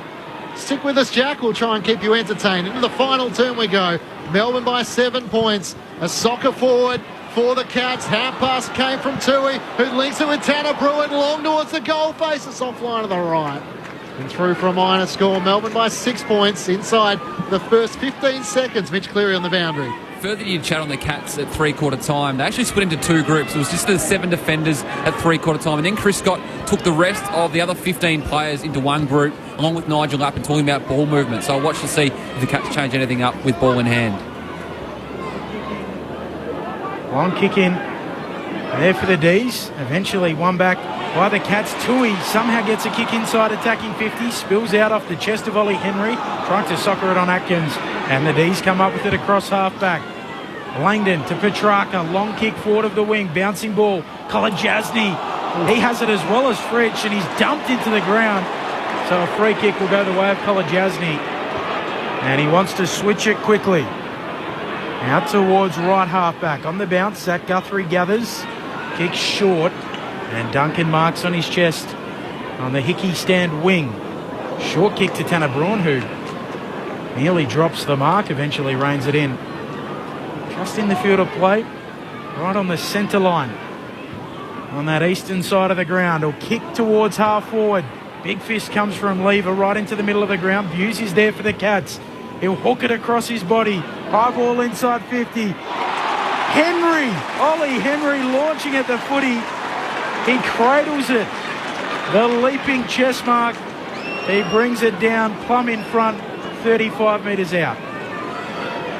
He's had a couple of goes this quarter. He's dropped a couple of marks, dropped a chest mark earlier on, but that was a really good attack. He was the guy who really wanted the footy more than the others were standing around fighting each other, and he leapt in front of the pack, just needs to finish off now.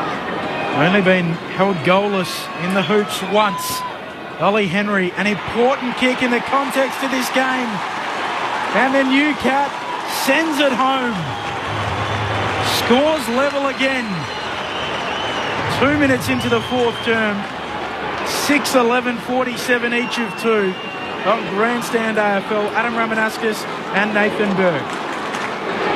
Well, Ramo, good start there by the Cats. Absolutely. A bit of urgency, I think, Berkey. Yeah. That's what it looked like to me. You know, Kolajasti takes that ball on half back. He's looking to go, gets the free kick. Look, then switches the ball, starts to move the ball, start to run again. In the first quarter, that's what got Geelong the lead. It was moving the ball, attacking Melbourne's backline as quickly as they could. Interesting to see. There was a dangerous tackle call against Fritsch. Absolutely no damage to the Geelong player, but as we know now, you don't need to have any damage. Back in the middle, Grundy got the knee from Stanley. They kick towards full forward. Rowan came charging out. He's able to blunt it towards Ollie Henry. Handbuster Mitch Duncan swings onto his right. It's offline and just wide of Hawkins. Bounces out in front of Heat and Hibbard in the right forward pocket. All of a sudden the urgency for Geelong. They're throwing their best punches to start this final term, 3 minutes in. And clearances out of the middle, get the ball going your way. It just gives you so many opportunities to set up your defenders behind, have repeat entries. Grundy sets himself in front of Hawkins. It spills to Petrarca. Kicks over his shoulder up towards Spargo. Knocks it away from Zach Guthrie. Although Smith, Isaac got it to Zach Guthrie. The unlikely goal scorer! The defender pushes forward at the right moment and puts Geelong back in front. Zach Guthrie with his first goal of the season and 8th of his career. And what a time it is for the faithful at Kardinia Park. Geelong 7-11-53. Claw their way in front. Melbourne 6-11-47. 4 minutes gone. Final term on ABC Sport. And that's what we're talking about, Ramo, about winning the clearance, get the ball inside your forward 50.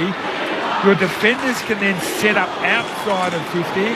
All you need then is for your forwards to put forward good forward pressure on so that the ball is just kicked out of there willy-nilly.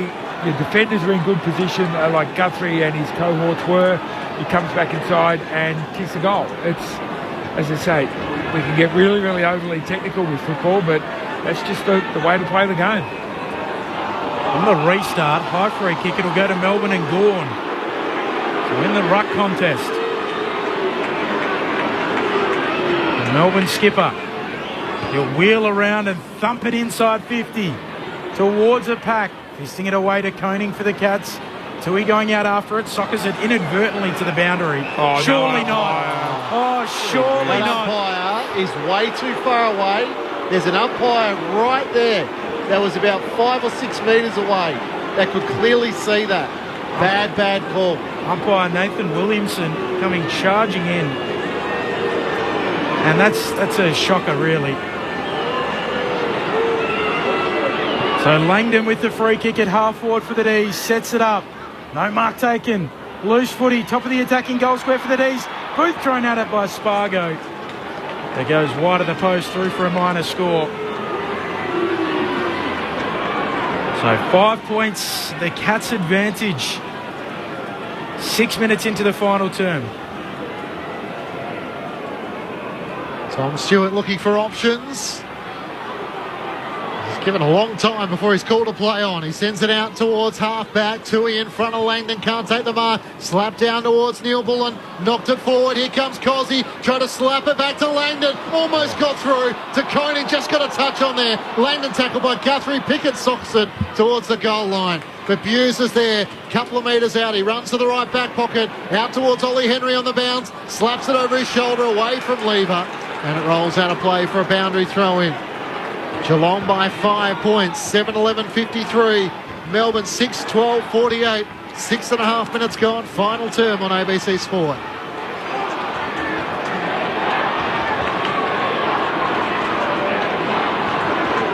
Gawn and Stanley. Stanley reaches over the top, knocks it down. Litzarv soccers it on. Trying to do the same. Holmes misses it cold. Picking it up, Salem. Handball stolen by Myers. Cats get it moving forward. Salem applies the tackle. Hunter flicks it out.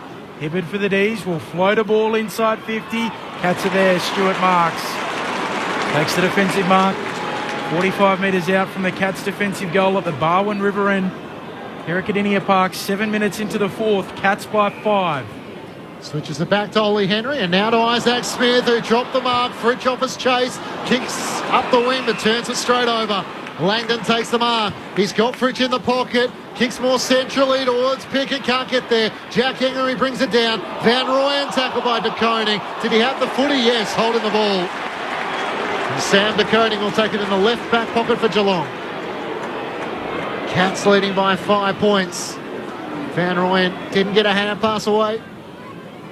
De Koning laid the tackle up towards Ollie Henry. Spoils it away from Lever. Spills off May. Henry regathers, dodging and weaving. Hand pass over his shoulder to Blitzhouse, but not much further afield. He kicks it towards Stengel. In from one direction, McPhee the other, and off hands. It goes out of play in front of the two benches. The players lining up, trying to get back on.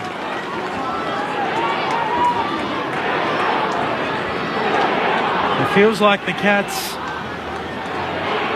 the reigning champs, backs up against the rope, trying to throw one last punch, see if they can get back into this season. Stanley knocks it down to Bruin. Cats with it on the wing. Handball to Holmes, kick to half forward. Lever spoils it down for the D's. Rivers gathers. He'll kick forward of the wing, looking for Van Rooyen. He can't quite gather it. Knocks it onto his boot. And the umpire rightly says, spin it in on the western wing, despite the Bronx cheers from the Kardinia Park faithful. 5 points the Cats lead. 9 played in the fourth. Spinning back into play. Grundy in front position against Blitzhouse.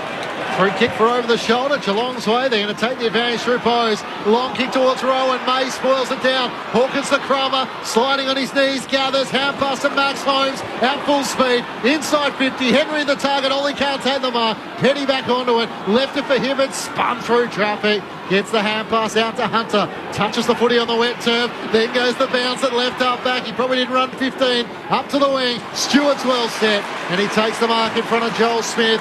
Turns into the middle of the ground and they have options. Here's Blitzhouse gathering on the bounce on his left foot.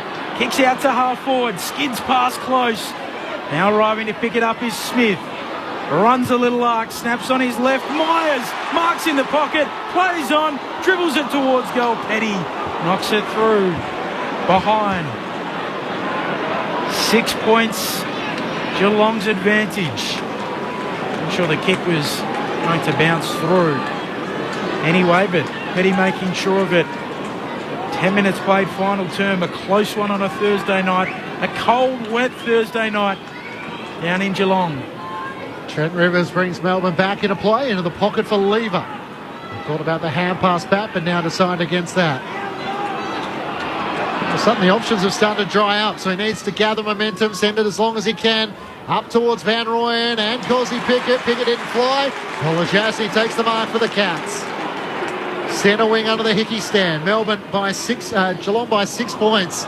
The kick towards the top of the 50. No one there for Geelong. And the mark is taken by Sparrow. Intercepts 45 metres out from his defensive goal. Sparrow kicks to right half back. Langdon accepts it. On his chest, he'll chip it short to Rivers. Rivers runs around the man on the mark. Kicks long. De Koning in good position. Goes underneath the footy. Pick it out the back. At half forward. Handball over the top. Fritsch arches his back. Handball to Neil Bullen. A little fumble. Allows him the Cats and Atkins. And he'll clear, and now Duncan's out. Down the Reg Hickey stand wing. Trying to work out the right option forward. He bangs it long towards Hawkins on the lead. He marks on his chest. The right option. Rowan inside 50, one-on-one with Lever. He sends it in that direction. Gary Rowan on the lead. Marks on his chest. Hard against the boundary, 55 metres out from home. Blitzhouse has gone forward. Ollie Henry's there as well. Close in the pocket, calling for it. Gary Rowan puts it towards Blitzhouse.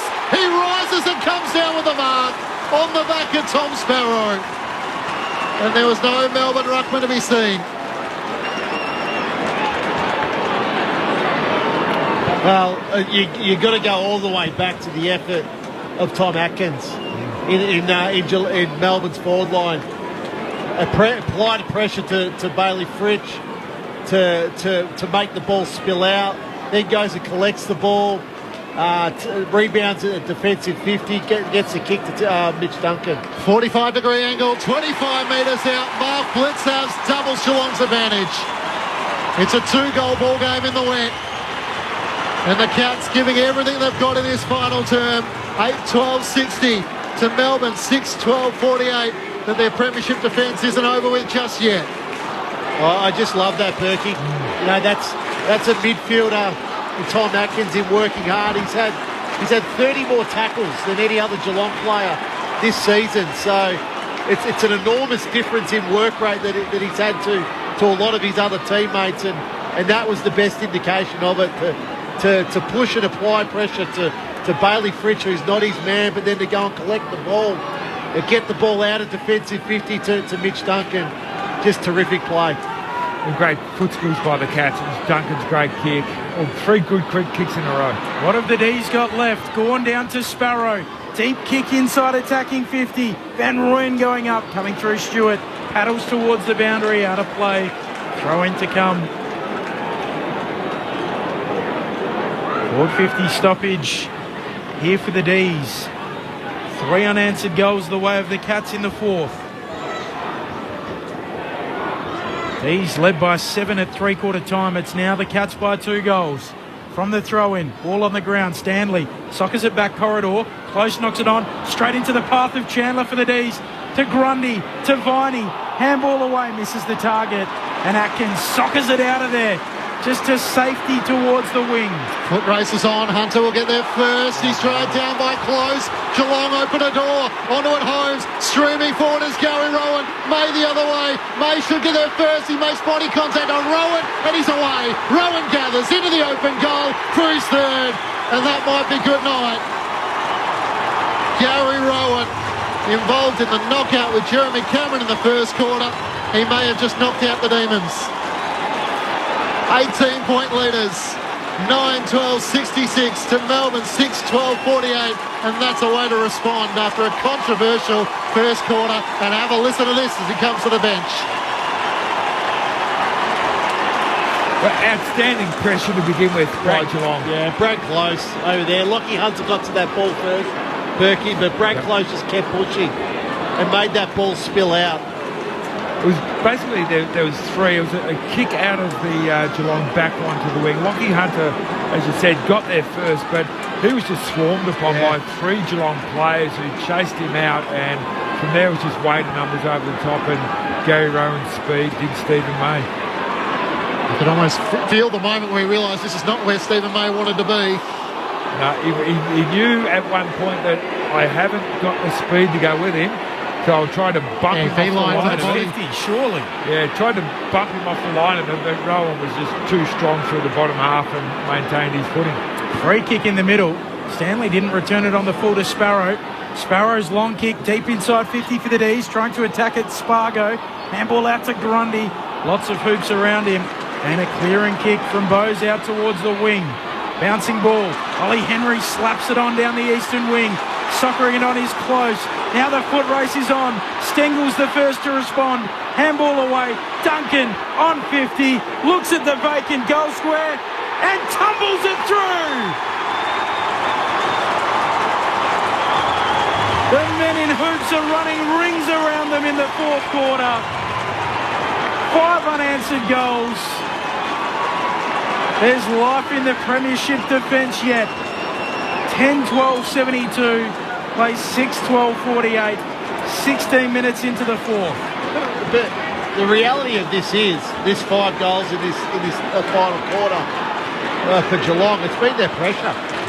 Their pressure has been immense in this final quarter, and again there, that's what creates the spillage, that's what gets the ball forward, gets the crowd involved. You can hear the crowd for the first time really in this game, then the unselfishness of Stengel to get the ball to Mitch Duncan to kick a pretty simple goal in the end. The voice of Adam Romanascus with you on ABC Sport. Geelong had 5 goals at three-quarter time. They've now kicked 5 in this final term. Another stoppage in the middle of the ground. It's going to be pulled up once more. Stanley and Gawn. Tap came down to Viney. His kick was smothered. Spills to Myers. Hand pass to Stanley. Kicked it straight up the pipe. Have a go at that Bowes, who goes back with the flight with Brayshaw. Brayshaw almost wrestles it away from him, and he's paid the mark. I swear Jack Bowes had first touch onto it. And Brayshaw looks into the middle of the ground. Melbourne need to roll the dice now. Finds Salem. Out towards Neil Bullen. On the broadcast wing, he plays on with space at right half forward. Pickett on the lead in the pocket, goes for Grundy. In front, Jack Henry, fists it back towards the goal mouth. In the end, Zach Guthrie will rush it through. A minor score for the Demons. Geelong by 23 points at the 17-minute mark of the final term.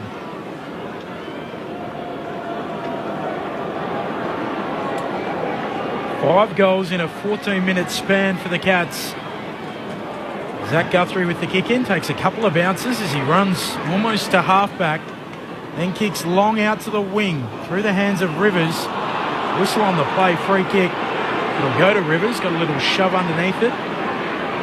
He's with it. Eastern side of the ground, handball to Hunter, long kick inside 50. And the defensive mark there for the Cats by Jack Henry. Geelong by 23 points, 18 minutes into the fourth. Short to the back pocket. To O'Connor. It gives it to Tom Stewart. Long kick. Lever takes the intercepting mark. Against Ollie Henry and Isaac Smith.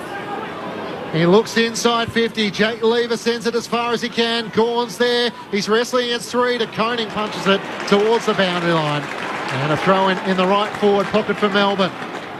18 minutes gone. Final term. Geelong by 23 points. Need a goal here, Melbourne. Must score from this forward throw-in. Get on the move, make something happen, get a free kick. All of a sudden, their last goal, the 20-minute mark of the third term. Here's Petrarca onto the loose ball. Can't quite curl it back. He's had a couple of opportunities in this match.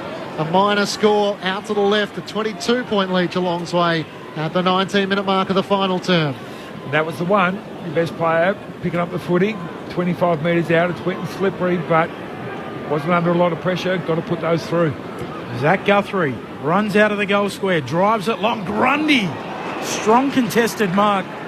Skittles the pack in the process. Now arcs around.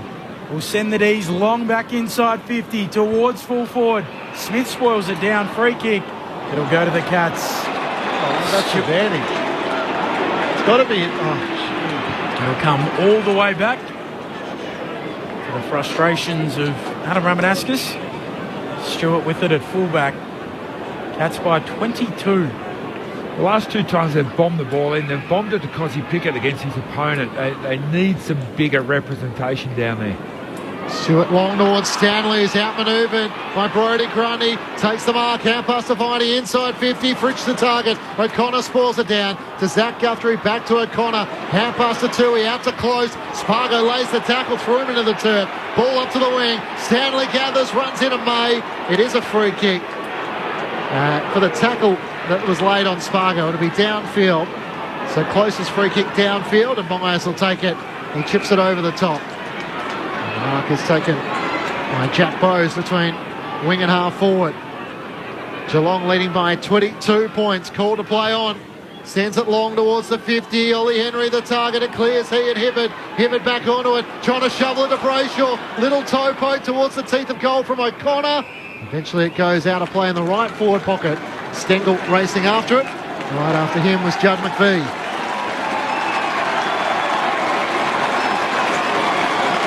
Cheers for Gary Rowan making his way back out onto the ground. 4:50 stoppage for the Cats. Grundy and Hawkins. Hawkins takes it out of the ruck. His kick dribbles towards goal. Clean bowls Rowan. Brayshaw there with him. He'll soccer it on. Spills straight to Ollie Henry. Handball to Bruin. Bruin snaps. And it's 6 unanswered in the fourth for the Cats. They've run away with it. Out by 28 points. A couple for Tanner Bruin. 11-12, 78 plays, 6-14, 50. Adam Ramanauskas, Nathan Burke. Burke, they kicked 6 goals, 2 from 11 entries. So, and really, and we talk about this often with Melbourne. You've got to catch their back line unawares. As soon as you're moving Melbourne's back line, as soon as you're getting them one-on-one, as soon as you're getting them not defending together, that's your best chance against them. And this is simply what Geelong have done in this quarter. You know, it's 6 goals in 19 minutes. It's terrific football, and they're playing fast, aggressive football. Felt like we're heading to another thriller. 4 of the last 10 have been decided by under a goal. Instead, it's been an emphatic statement from the Cats. Blitzhav sockers it inside 50. It spills the way of May. He hacks it straight up the wing. Race after that. Stewart leads the foot race. He should get there in front of Neil Bullen. Lets it trickle towards the boundary line. He's disciplined and executes it across the line without giving away the free kick. A throw in front of the 2 benches. Geelong leading by 28 points. Melbourne have been very good in final terms as well. They've won 10 of their 13. Stanley going up high, knocks it straight down to Blitzarves. Such is modern football. Blitzarves, an oversized rover in that instance. From the secondary clearance, coming from Rivers, high kick, tracking it back. Atkins drops it, allows him Petrarca for the D's. Handball back to Sparrow. Short kick to Neil Bullen. Mark slow down, 2 kicks from goal. Now looks inside 50 here for the D's. Trying to get it to Petty. Drops it. Petrarca swarms onto it. Drills the drop punt from the pocket. A little bit of class from Christian. Brings it back to a 22-point game, but you would think little more than a consolation prize for the D's. 11-12, 78 the Cats.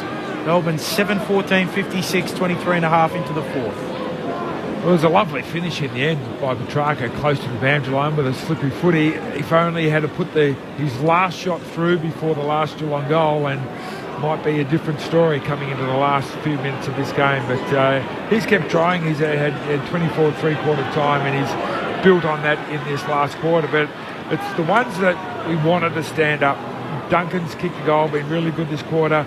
Bruin, we wanted him to stand up. He's kicked the goal this quarter. Atkins has done some great defensive stuff. So that midfield for the Cats has really got on top this last quarter. 30 disposals and 1 goal too for Christian Petrarca. Sparrow can't break away as he's tackled by Blitzhouse, and the umpire will ball it up in the middle of Kardinia Park. Demons by 22 points. Gawn just tries to knock it forward. Gains a good 15 metres. Viney one way, Stewart the other. Stewart taps it down straight to Langdon. He dropped the footy, and then Viney's dumped in a tackle by Atkins.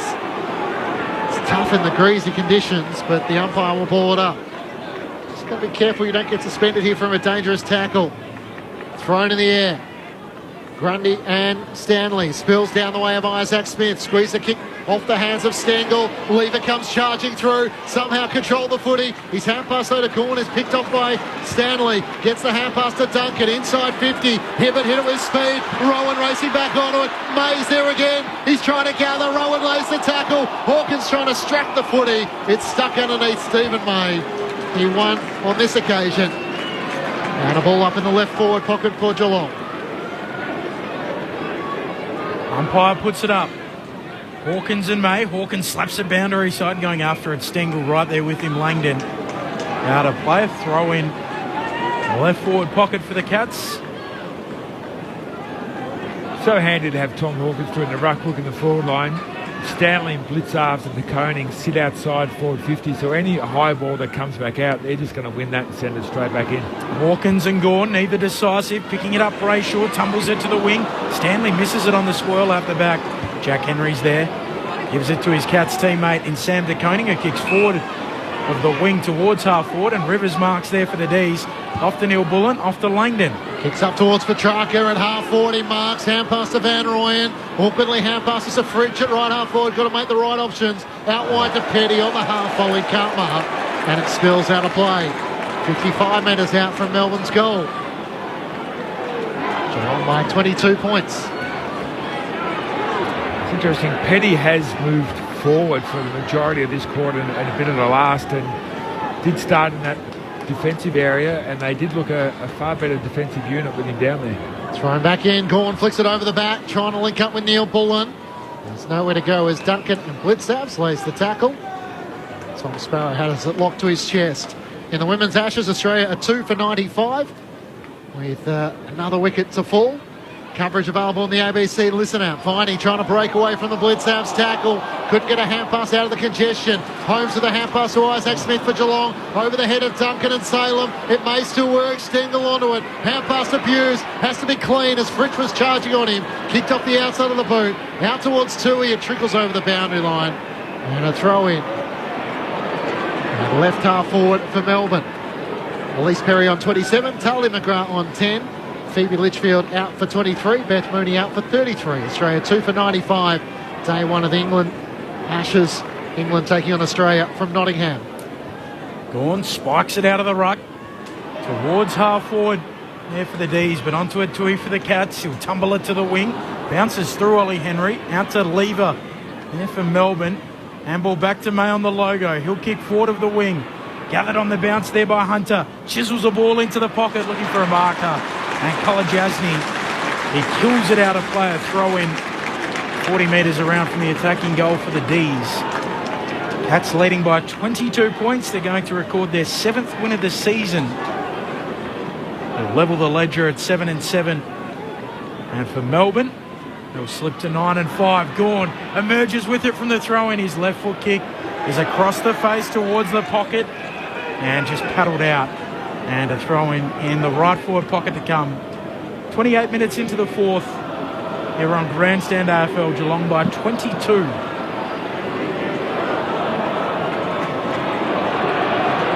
Locals feel like the end is nearing.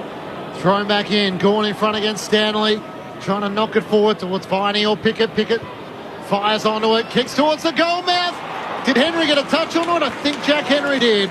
Otherwise, it would have been an incredible goal from deep in the right forward pocket. He's probably looked the most dangerous forward on the ground. Cosy Pickett alongside Joel Smith. Melbourne trail by 21 points. Short kick from Stewart. Jack Henry in the right back pocket. 21 points. Geelong's lead. His long kick towards the wing. No mark taken. Blitzarv's kick. Off hands. It spills to Petrarca for the D's. Getting involved, Kolajasny. Squeezes out a kick. Sam de Koning grabs it. Didn't go the required distance. Cats just surge it on towards the wing, but eventually leave up. There for the D's. Runs straight into Rowan. Rowan's tackled him holding the ball. And this will get a big cheer. So Gary Rowan right beneath the Reg Hickey stand wing. Geelong leading by 21 points. Into the middle of the ground, he kicks for Tom Stewart, who marks. Can work it further afield, laterally to Mitch Duncan.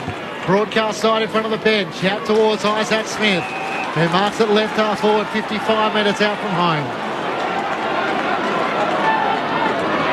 One-on-ones inside 50. Hawkins is the closest. Jack Viney's aware of that, just plants himself in front. And Isaac Smith says, I want my full 30 seconds, I'm having a shot. Half an hour gone in the final term. By Brett Rosebery calls him to play on. With the left foot, pokes it inside 50, no one's there. And Brayshaw marks for Melbourne. Sensing the urgency, plays on. Short kick to Sparrow. Back to Angus Brayshaw at right half back. Sends Melbourne up the wing, looking for Petty, poor kick. And Duncan slides in front and marks for Geelong. So Mitch Duncan with it. Time just slipping through the hourglass. Dying embers of this match. Duncan on his right boot. Long kick to half forward. Good grab coming in from the side. Sparrow. He's keen to take the corridor quickly. Nothing there, so he'll wheel and kick long to the wing. Petty goes up. Opposed to Duncan. Neither marks. Loose footy onto it. Buse. Buse loses it under pressure. Spills out to Petrarca. Has a man leading back towards goal. Fritsch can mark. And he'll stop. And go back and kick for goal from directly in front of the top of the goal square. We've seen some good kicks in this last quarter, but none better than that one there from Petrarca. It was outstanding. Fridge to make it 2 for him and just bring it a little closer, back to 15 points at the 31-minute mark of the final term. Geelong 11-12-78, Melbourne 8-15-63 here on Grandstand AFL. Just a little fumble there by Jed Buse. Allowed the ball to spill out to Petrarca, and yeah, Berkey spot on there. Beautiful kick by Petrarca to Bailey Fritsch, who's been reasonably well held. I know he's kicked 2 goals in the end, but Kolajasny's done a pretty good job on him for the night. 15 points, a closer reflection of the game, Rammer, do you feel? 6 goals to 2 Geelong's way in the final term? Yeah, probably, yeah. Adds a degree of credibility to the scoreboard, but sort of Melbourne win the middle 2 quarters, Geelong win the first quarter and the last quarter. Back in the middle, Gawn tries to take the clearance, hand pass over his head. Gawn Holmes can't take it against Brayshaw. He volleys it out to the Hickey wing. It may work for Ryan Myers. He gathers, kicks on the instep. Found Blitzhouse. Can hand pass over the top to Stengel. 55 out, into the pocket, Gary Rowan. It's somewhat fitting that he should have the footy in his hands, having played such a pivotal role in the night. Hard out to the right. He's shooting for his fourth. Just can't keep him out of the match.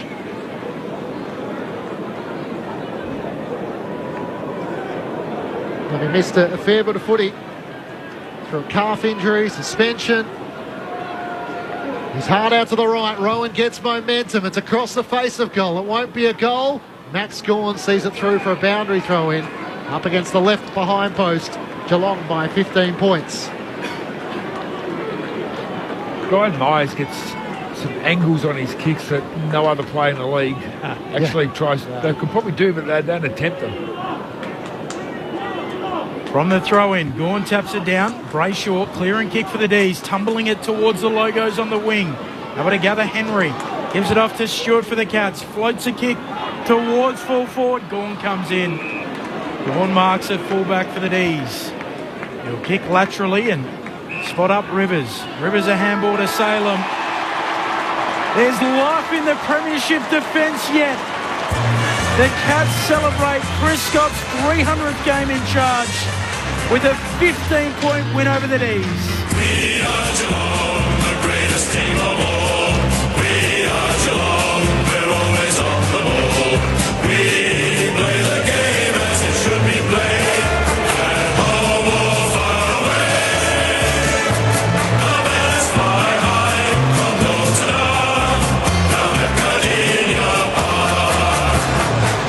So the Cats kicked the first 6 goals of the final term to turn a 7-point three-quarter time deficit into what is a 15-point lead. It got out as wide as 28 points before Melbourne got a couple of consolation goals late.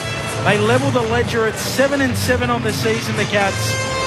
With more games to come at home, Melbourne, they move to 9-5.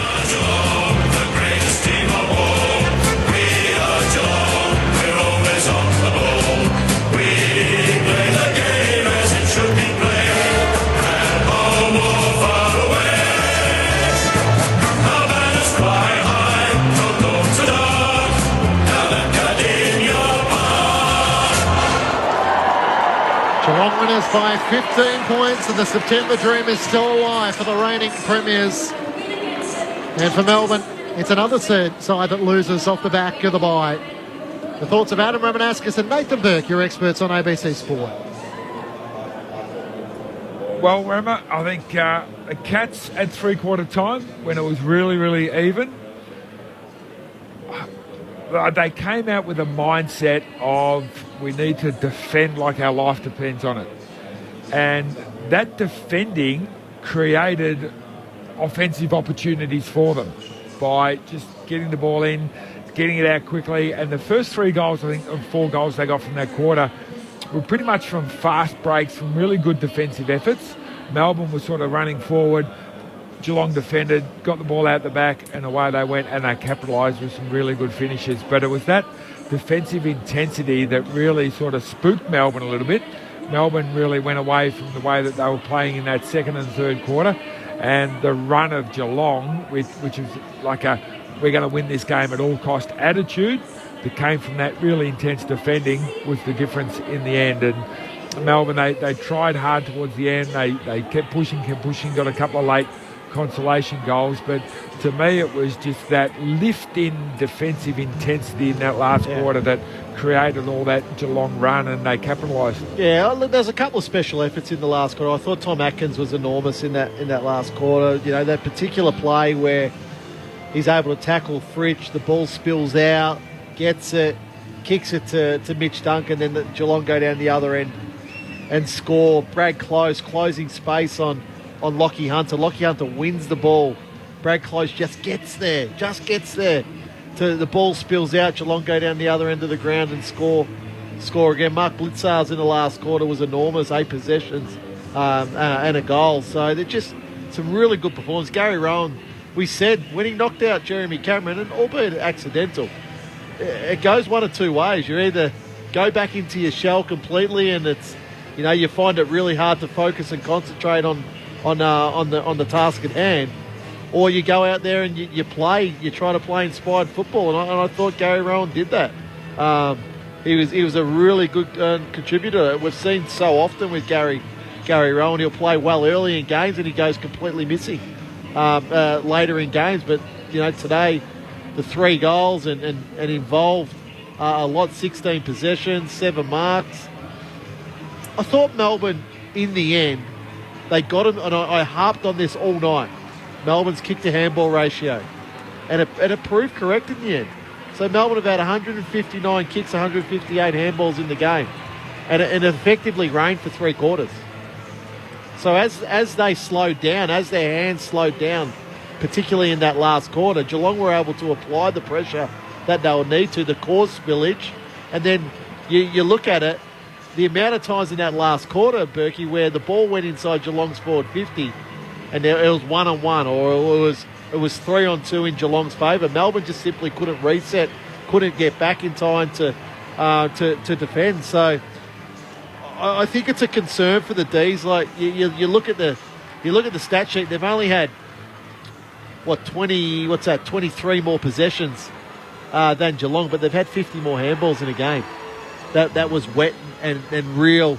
In the end, the territory part of this game, I think, really cost the D's in the end. So, look, a good win by Geelong. I don't think they played anywhere near what we know they're capable of, but it's just one of those ones where you go, we had to win this game to continue to allow a season to be alive. So, it's one of the 7 they have to win. So that's tick number 1. And yet, as you touched on, if you look at the score sheet, uncontested possessions, Melbourne's way, 199 to 169. Contested possessions, Melbourne win by 9.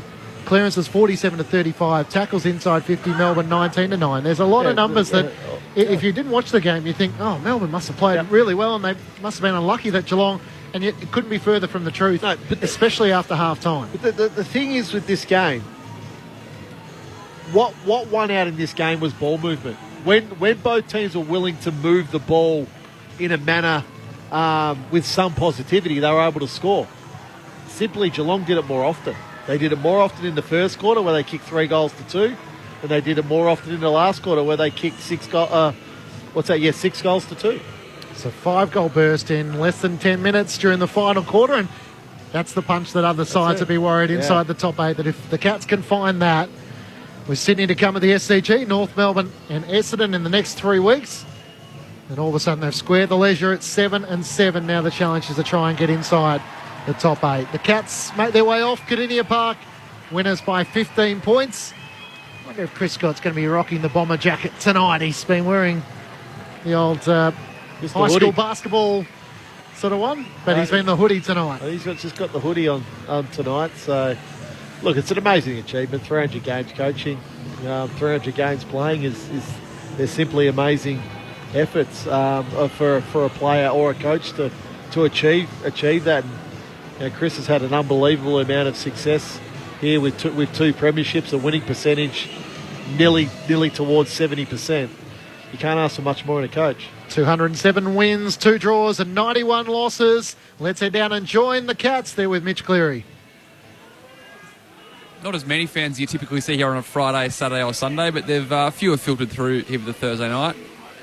A couple of young kids in the song from Make-A-Wish.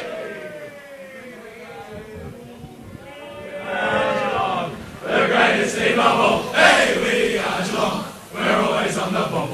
We play the game as it should be played. Hey, at home or far away. Outlanders flying high from dawn to dark. Gonna get in your park. Throw it back upstairs to you guys. We'll speak to Mark Butzarves in a few minutes. Thanks, Mitch. Look forward to that. They sound like a team that's a bit tired, belting out the song, but not understating the significance of the victory tonight. No, absolutely not. When you beat the top 4 side, you normally get a bit more enthusiastic than that, but it just goes to show how hard they actually worked. And probably the scary thing for me was the goals that they kicked in the last quarter. They weren't just scrambly goals that they managed to poke through. They were actually probably the most skillful, clean goals for the whole night, the way that they transitioned the ball from one end of the ground to the other. They hit targets, they had players coming out, taking chest marks, and they were really impressive goals. And as we said, if they can get that style of play going for longer periods, then look out.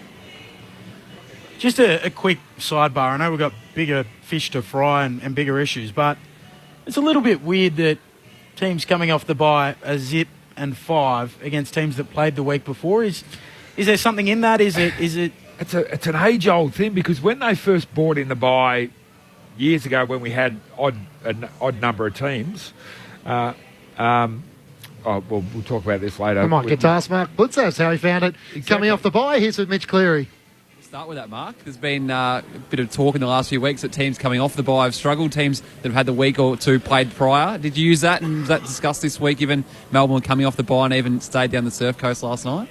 No, I didn't get that mentioned. Saw a few. I live down the Surf Coast, so I saw a few of the Melbourne boys walking around today. But no, it doesn't get a mention. No, we enjoy the bye. You get that physical and mental break, and then you come out and you do what you do every year, try and win the game. But last week Port were too good. But special occasion being back home. Scotty's 300th game. He doesn't like to talk about it too much, but to get the win and to come back in that last quarter and do what we did was confidence building. I'm very proud. How important is this win, given how much was riding on it, against another team that will no doubt be a contender this year?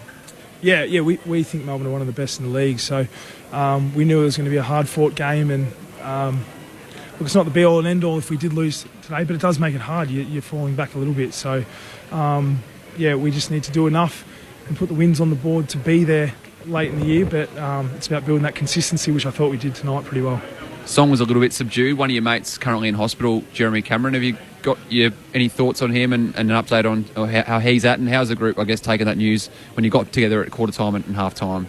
Haven't had any updates. Just obviously got off the park, but it's nasty. So we'll just wait and see. But it's a football incident that happens. But we sort of just spoke together.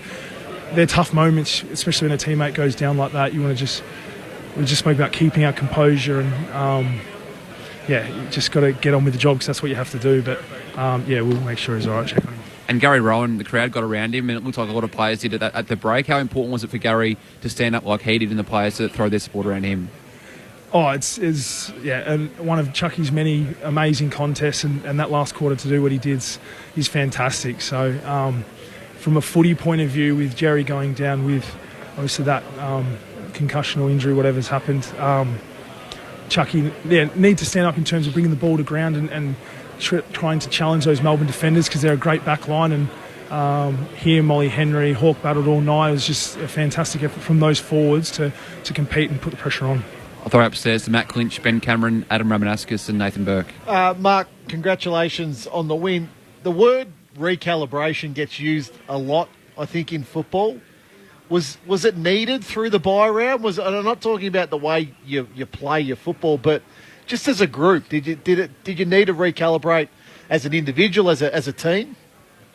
Oh, it's not something we speak about. You use that bye, one, to get a good physical and mental break, and two, to then just reassess the second half of the season. So it's not like we've gone different game plan or changed anything. We really believe that the style we want to play is good enough. Our issue's probably been that consistency throughout the quarters. So whether that's a bit of personnel, whether that's the way opposition's been able to play us, we've been a bit down in form at times through periods of games, all of the above. So look, it's a tough league, and you look at some of the results around the league, it's just incredible. So we came out today after the bad loss against Port and really wanted to just try and put it together in the four quarters. I thought we were relatively consistent, which was good. I thought Tanner Bruin took a step forward tonight. You get him to the club to probably play midfield longer term, but a night against a good midfield, Petrarca, Viney, Brayshaw. He has 19 possessions and more importantly, kicks the 2 goals. Where do you see his game building to? I know he gets thrown around a little bit half-forward flank in the midfield, but where do you see his game eventually building to? Oh, we love him in the midfield. It's obviously a new system that he's come in to learn, but his attitude's amazing. You watch him win the ball. His quick feet. He's really dynamic and powerful. Everything I'm not. So it's a good balance we've got in there. And he's building confidence. You saw the Bulldogs game. I think he had 11 or 12 tackles. So that contested, that pressure, that midfield type role is there for him.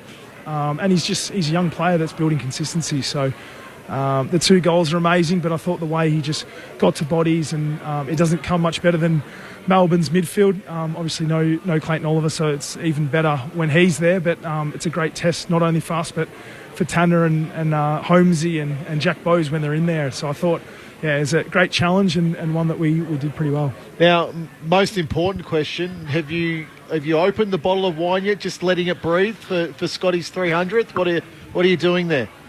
I've got a St. Helena Barossa Shiraz tonight, so I haven't opened it yet, but I'll put in the decants. Oh, very nice. Yeah. Now, are we drinking that in the change rooms, or are we going somewhere else for that? Very selective on this one, so I'll get a glass. Scotty will get a glass, and then only the wine lovers of the team will get a glass of that one. This is not for anyone who just likes to drink. Tom Atkins told us he likes to sidle up alongside you and make sure he gets a glass because you're such a good pick. Yeah. There's a couple: Tommy, Mark O'Connor, Jack Henry. Yeah, we're building a little cellar. It's nice. I like it. I like it a lot. Gee, things have changed. Congratulations tonight, Mark. Nathan Burke here. I really appreciate it, guys. Thanks very much. Good on you, mate. It was a crap question anyway. Wine. It was a terrible question anyway. That's all right. I think he had to go. I think Geelong were going in for a team meeting. So I just got the text message come through at the... No, fair enough. He's probably heard my questions before and just thought, I'm not sitting through that, and off he went. I mean, if you could improve your fire-up questions, that would be good. But, clearly Mark had somewhere here to be. Yeah, he had the wine. He told us. Pretty simple. He said, I've got the wine to get to. So I suppose the question is given the significance of the players who are out, Patrick Dangerfield, Jeremy Cameron at the start of the game, Cam Guthrie, you touched on it a little bit. Rammer, does this give Geelong the belief that they can be a finals contender? I don't think they need to believe. The ability to be able to back it up is probably what they need to see. Well, I think Mark just spoke about that. He spoke about the consistency in quarters. I think is more important. Like they've played in pretty much 2 bursts in this quarter, in this game, Berkey. They played well in the first quarter. Yeah, as he was talking, I was thinking, you didn't really play a complete game. 4 quarters. No, absolutely not. The middle 2 quarters, I thought Melbourne were quite dominant in those 2 quarters. Just your last one was really good. That's right. And that's, I think, what scares teams. Like, they can have a burst of 6 goals in 20 minutes, at the click of the fingers. And that's without Dangerfield and a Guthrie in your midfield. I thought I heard somebody talking throughout the week, and they were talking about teams who featured really, really heavily in the finals and got right through to the pointy end of the finals. And the key differentiator was that they won 4 of their last games. So they hit the finals in good form in those 4 games. And I look at Geelong and go, if they can scrape through between now and then and put themselves in a position to win those last 4 games and hit the finals with momentum, you get Dangerfield back and Cameron and Guthrie and all those sort of players back, you still would hate to come up against them in the finals. But you look at Port Adelaide and everything, super wonderful football they're playing at the moment, but it's not as important as winning those last 4 games and hitting September with momentum. For the Demons, it's 9-5, and I mean it's more the opportunity lost to back up a good win on King's birthday, and all of a sudden their goal kicking has become a bit of an issue. On a night like tonight, it's not as much of a talking point, but 8 goals, 15, that forward 50 structure and the way in which they transition probably just leaves a few Melbourne fans wondering where have we got to improve. It just that little seed of doubt. Yep. That's just what it is with Melbourne. I thought they had a chance to put the foot on the throat tonight. And I looked at it, and it's not just what happens inside that forward 50. So quite often the ball was in Melbourne's backline, and you look down the ground at how they're set up, and if they do win the ball in the backline, who are the targets down the line? Yeah. And Petty was standing there, and Fritsch was standing there, and you had De Koning, and you had Reece Stanley, and you had Tom Stewart standing there. I'm thinking, they're not getting the ball through those three with Petty and Van Rooyen and Fritsch standing there amongst those three. The problem with their forward line, particularly their taller players, they like getting back to goal rather than coming up at the ball. And that's you're spot on there. Like the number of times we looked up tonight, Berkey, and there are those players. They had left their guys wherever they were or wherever they wanted to stand, and they we'll take the aggressive spot here. But I look at Melbourne's losses this year. Brisbane 11 points, Essendon 27 points, Port Adelaide 4 points, Fremantle 7 points, Geelong 15 points. It's who they're losing to. I think it is. Like they're real good wins this year. Yep, okay. The Western Bulldogs that was in round one. That Sydney win was a good win. But then other than that, probably Collingwood is their next best win. And that was the significance of their King's birthday victory. As you thought, okay, is this the new benchmark? Is this where they start to go to another level, or is it tonight where it's sort of little dribs and drabs of up and down? So their next three are fascinating. They've got GWS, and the Giants are just starting to get a little bit of rhythm under Adam Kingsley. The following week, they've got the Saints at Docklands, and then they've got Brisbane at the MCG. And boy, don't the Brisbane Lions want to win at the MCG if they can get one. Well, you could argue the next five. Then you throw in Adelaide at the MCG, Richmond at the MCG. So, like, it's a tough little stretch of games that the D's have got coming up. But if they get through it, Perky, as you're saying, they're going to be in some level of good form. Yep, it's going to be an interesting run home. They finish against North, Carlton, Hawthorn and Sydney, so they potentially could there's your four. Jump their way back to sort of top four calculation, but they'll be wanting a potential home final with Port Adelaide and Brisbane in the top four at the moment. So it's going to rile up Rama and Essendon fans everywhere. They could well come with a rush, the Cats, finish eighth, and then face Essendon, who finished sixth, and that'd be a big game leading into it, wouldn't it? Fifth. Sorry, fifth. Sorry, my mistake.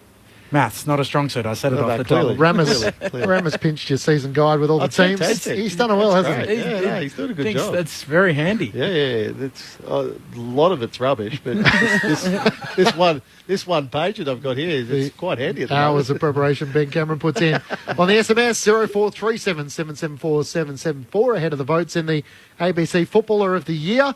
Great call. Perhaps it wasn't such a great idea by Melbourne to pretend it was an interstate match. Of course, they came down and trained at Kardinia Park yesterday and stayed in Torquay.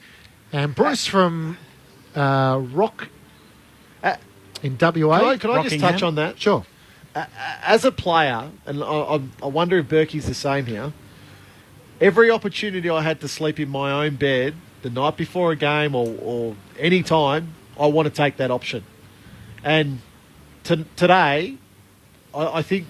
Well, okay, people are worrying about roadworks and all that over the Westgate and the like, but it took me, I think, 57 minutes to get here from Cremorne, where our office is, to Kardinia Park. If I've got the option, I know what I'm taking every day of the week as a player, and I get the let's get together and do all this sort of stuff, but I'm sleeping in my own bed. Yeah, you can come down the night before. You can actually come down lunchtime. And do some stuff at a hotel and have your team meeting there and do all that sort of stuff and then get to the ground. So a couple of different options. I don't know. I'm a bit the same. I would like to sleep in my own bed, get a good night's sleep. But that's what they chose. That's right. So no doubt the players would have voted on it in some description, or the leaders would have said, Can I ask a question? Let's do it. Does it come out of the Melbourne soft cap? Yeah, it would do. Yeah, I think so. Yeah, the AFL wouldn't chip in for this one. So that's a substantial fee out of the soft cap. Yep. Yeah, no, the AFL wouldn't say, "Hey, we're chipping in." So I don't think that's because that would be unfair then, because teams travel more than others. Interstate teams are travelling every second week, whereas a Victorian club are travelling 6 times a year.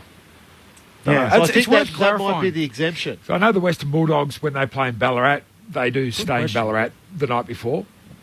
So when they Ballarat's not much further than this, but they do stay there the night before. Good point. Yeah, and the AFL do chip in for that one. Okay. On the SMS, the second one, if we win this game, there is a bonus for Geelong. It is the belief by some of the newer team members that they can win games without Dangerfield, Cameron, Menangola. Sometimes that's all it takes for players who have not delivered the full promise they have to understand they can rise to a higher level. That's from Owen, the one-eyed cat.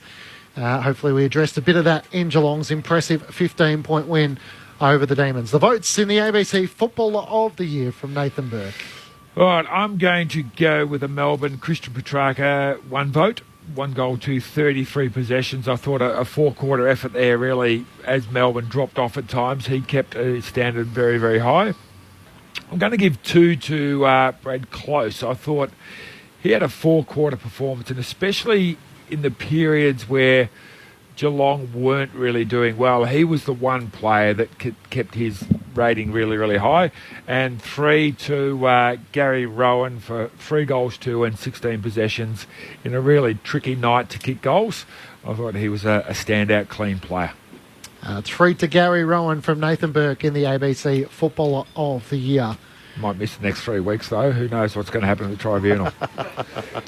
But it's a classic one of a player going for the ball and he braced for contact. Yeah. If you brace for contact and hit the opposition, he gets 3 weeks. If you put the other jumper on him, it looks exactly like it would have if they bumped another player. Just quickly, is Fritsch in any trouble for that dangerous tackle on Kolajasny? You'd hope not, because he bounced straight up, but you know, who knows these days. The action, I didn't like the action, but what they should do is fine him. Yeah. Don't suspend him. Yeah. So that's the player just jumps straight up. No issues at all. You can't get that to medium. You might get it to low, which is a fine. Yeah. Let's start doing that. Yeah. All right, we're going to go. In the Women's Ashes, Australia 2 for 100 at lunch. So coverage available on ABC Sport Digital and via the ABC Listen app for our listeners through the WA Reads on local radio. Sport Digital, you're off to the Women's Ashes with Elise Perry on 31, Talia McGrath on 11. Something to keep you company throughout the night. A dominant display by the Cats, winners by 15 points. Round 15 of the AFL continues tomorrow night. We're back at Docklands as the Saints take on the Brisbane Lions in the annual Spuds game. Thanks so much for your company on a Thursday night from a wet Cardinia Park. The Cats square the ledger at 7-7. Enjoy the rest of your night.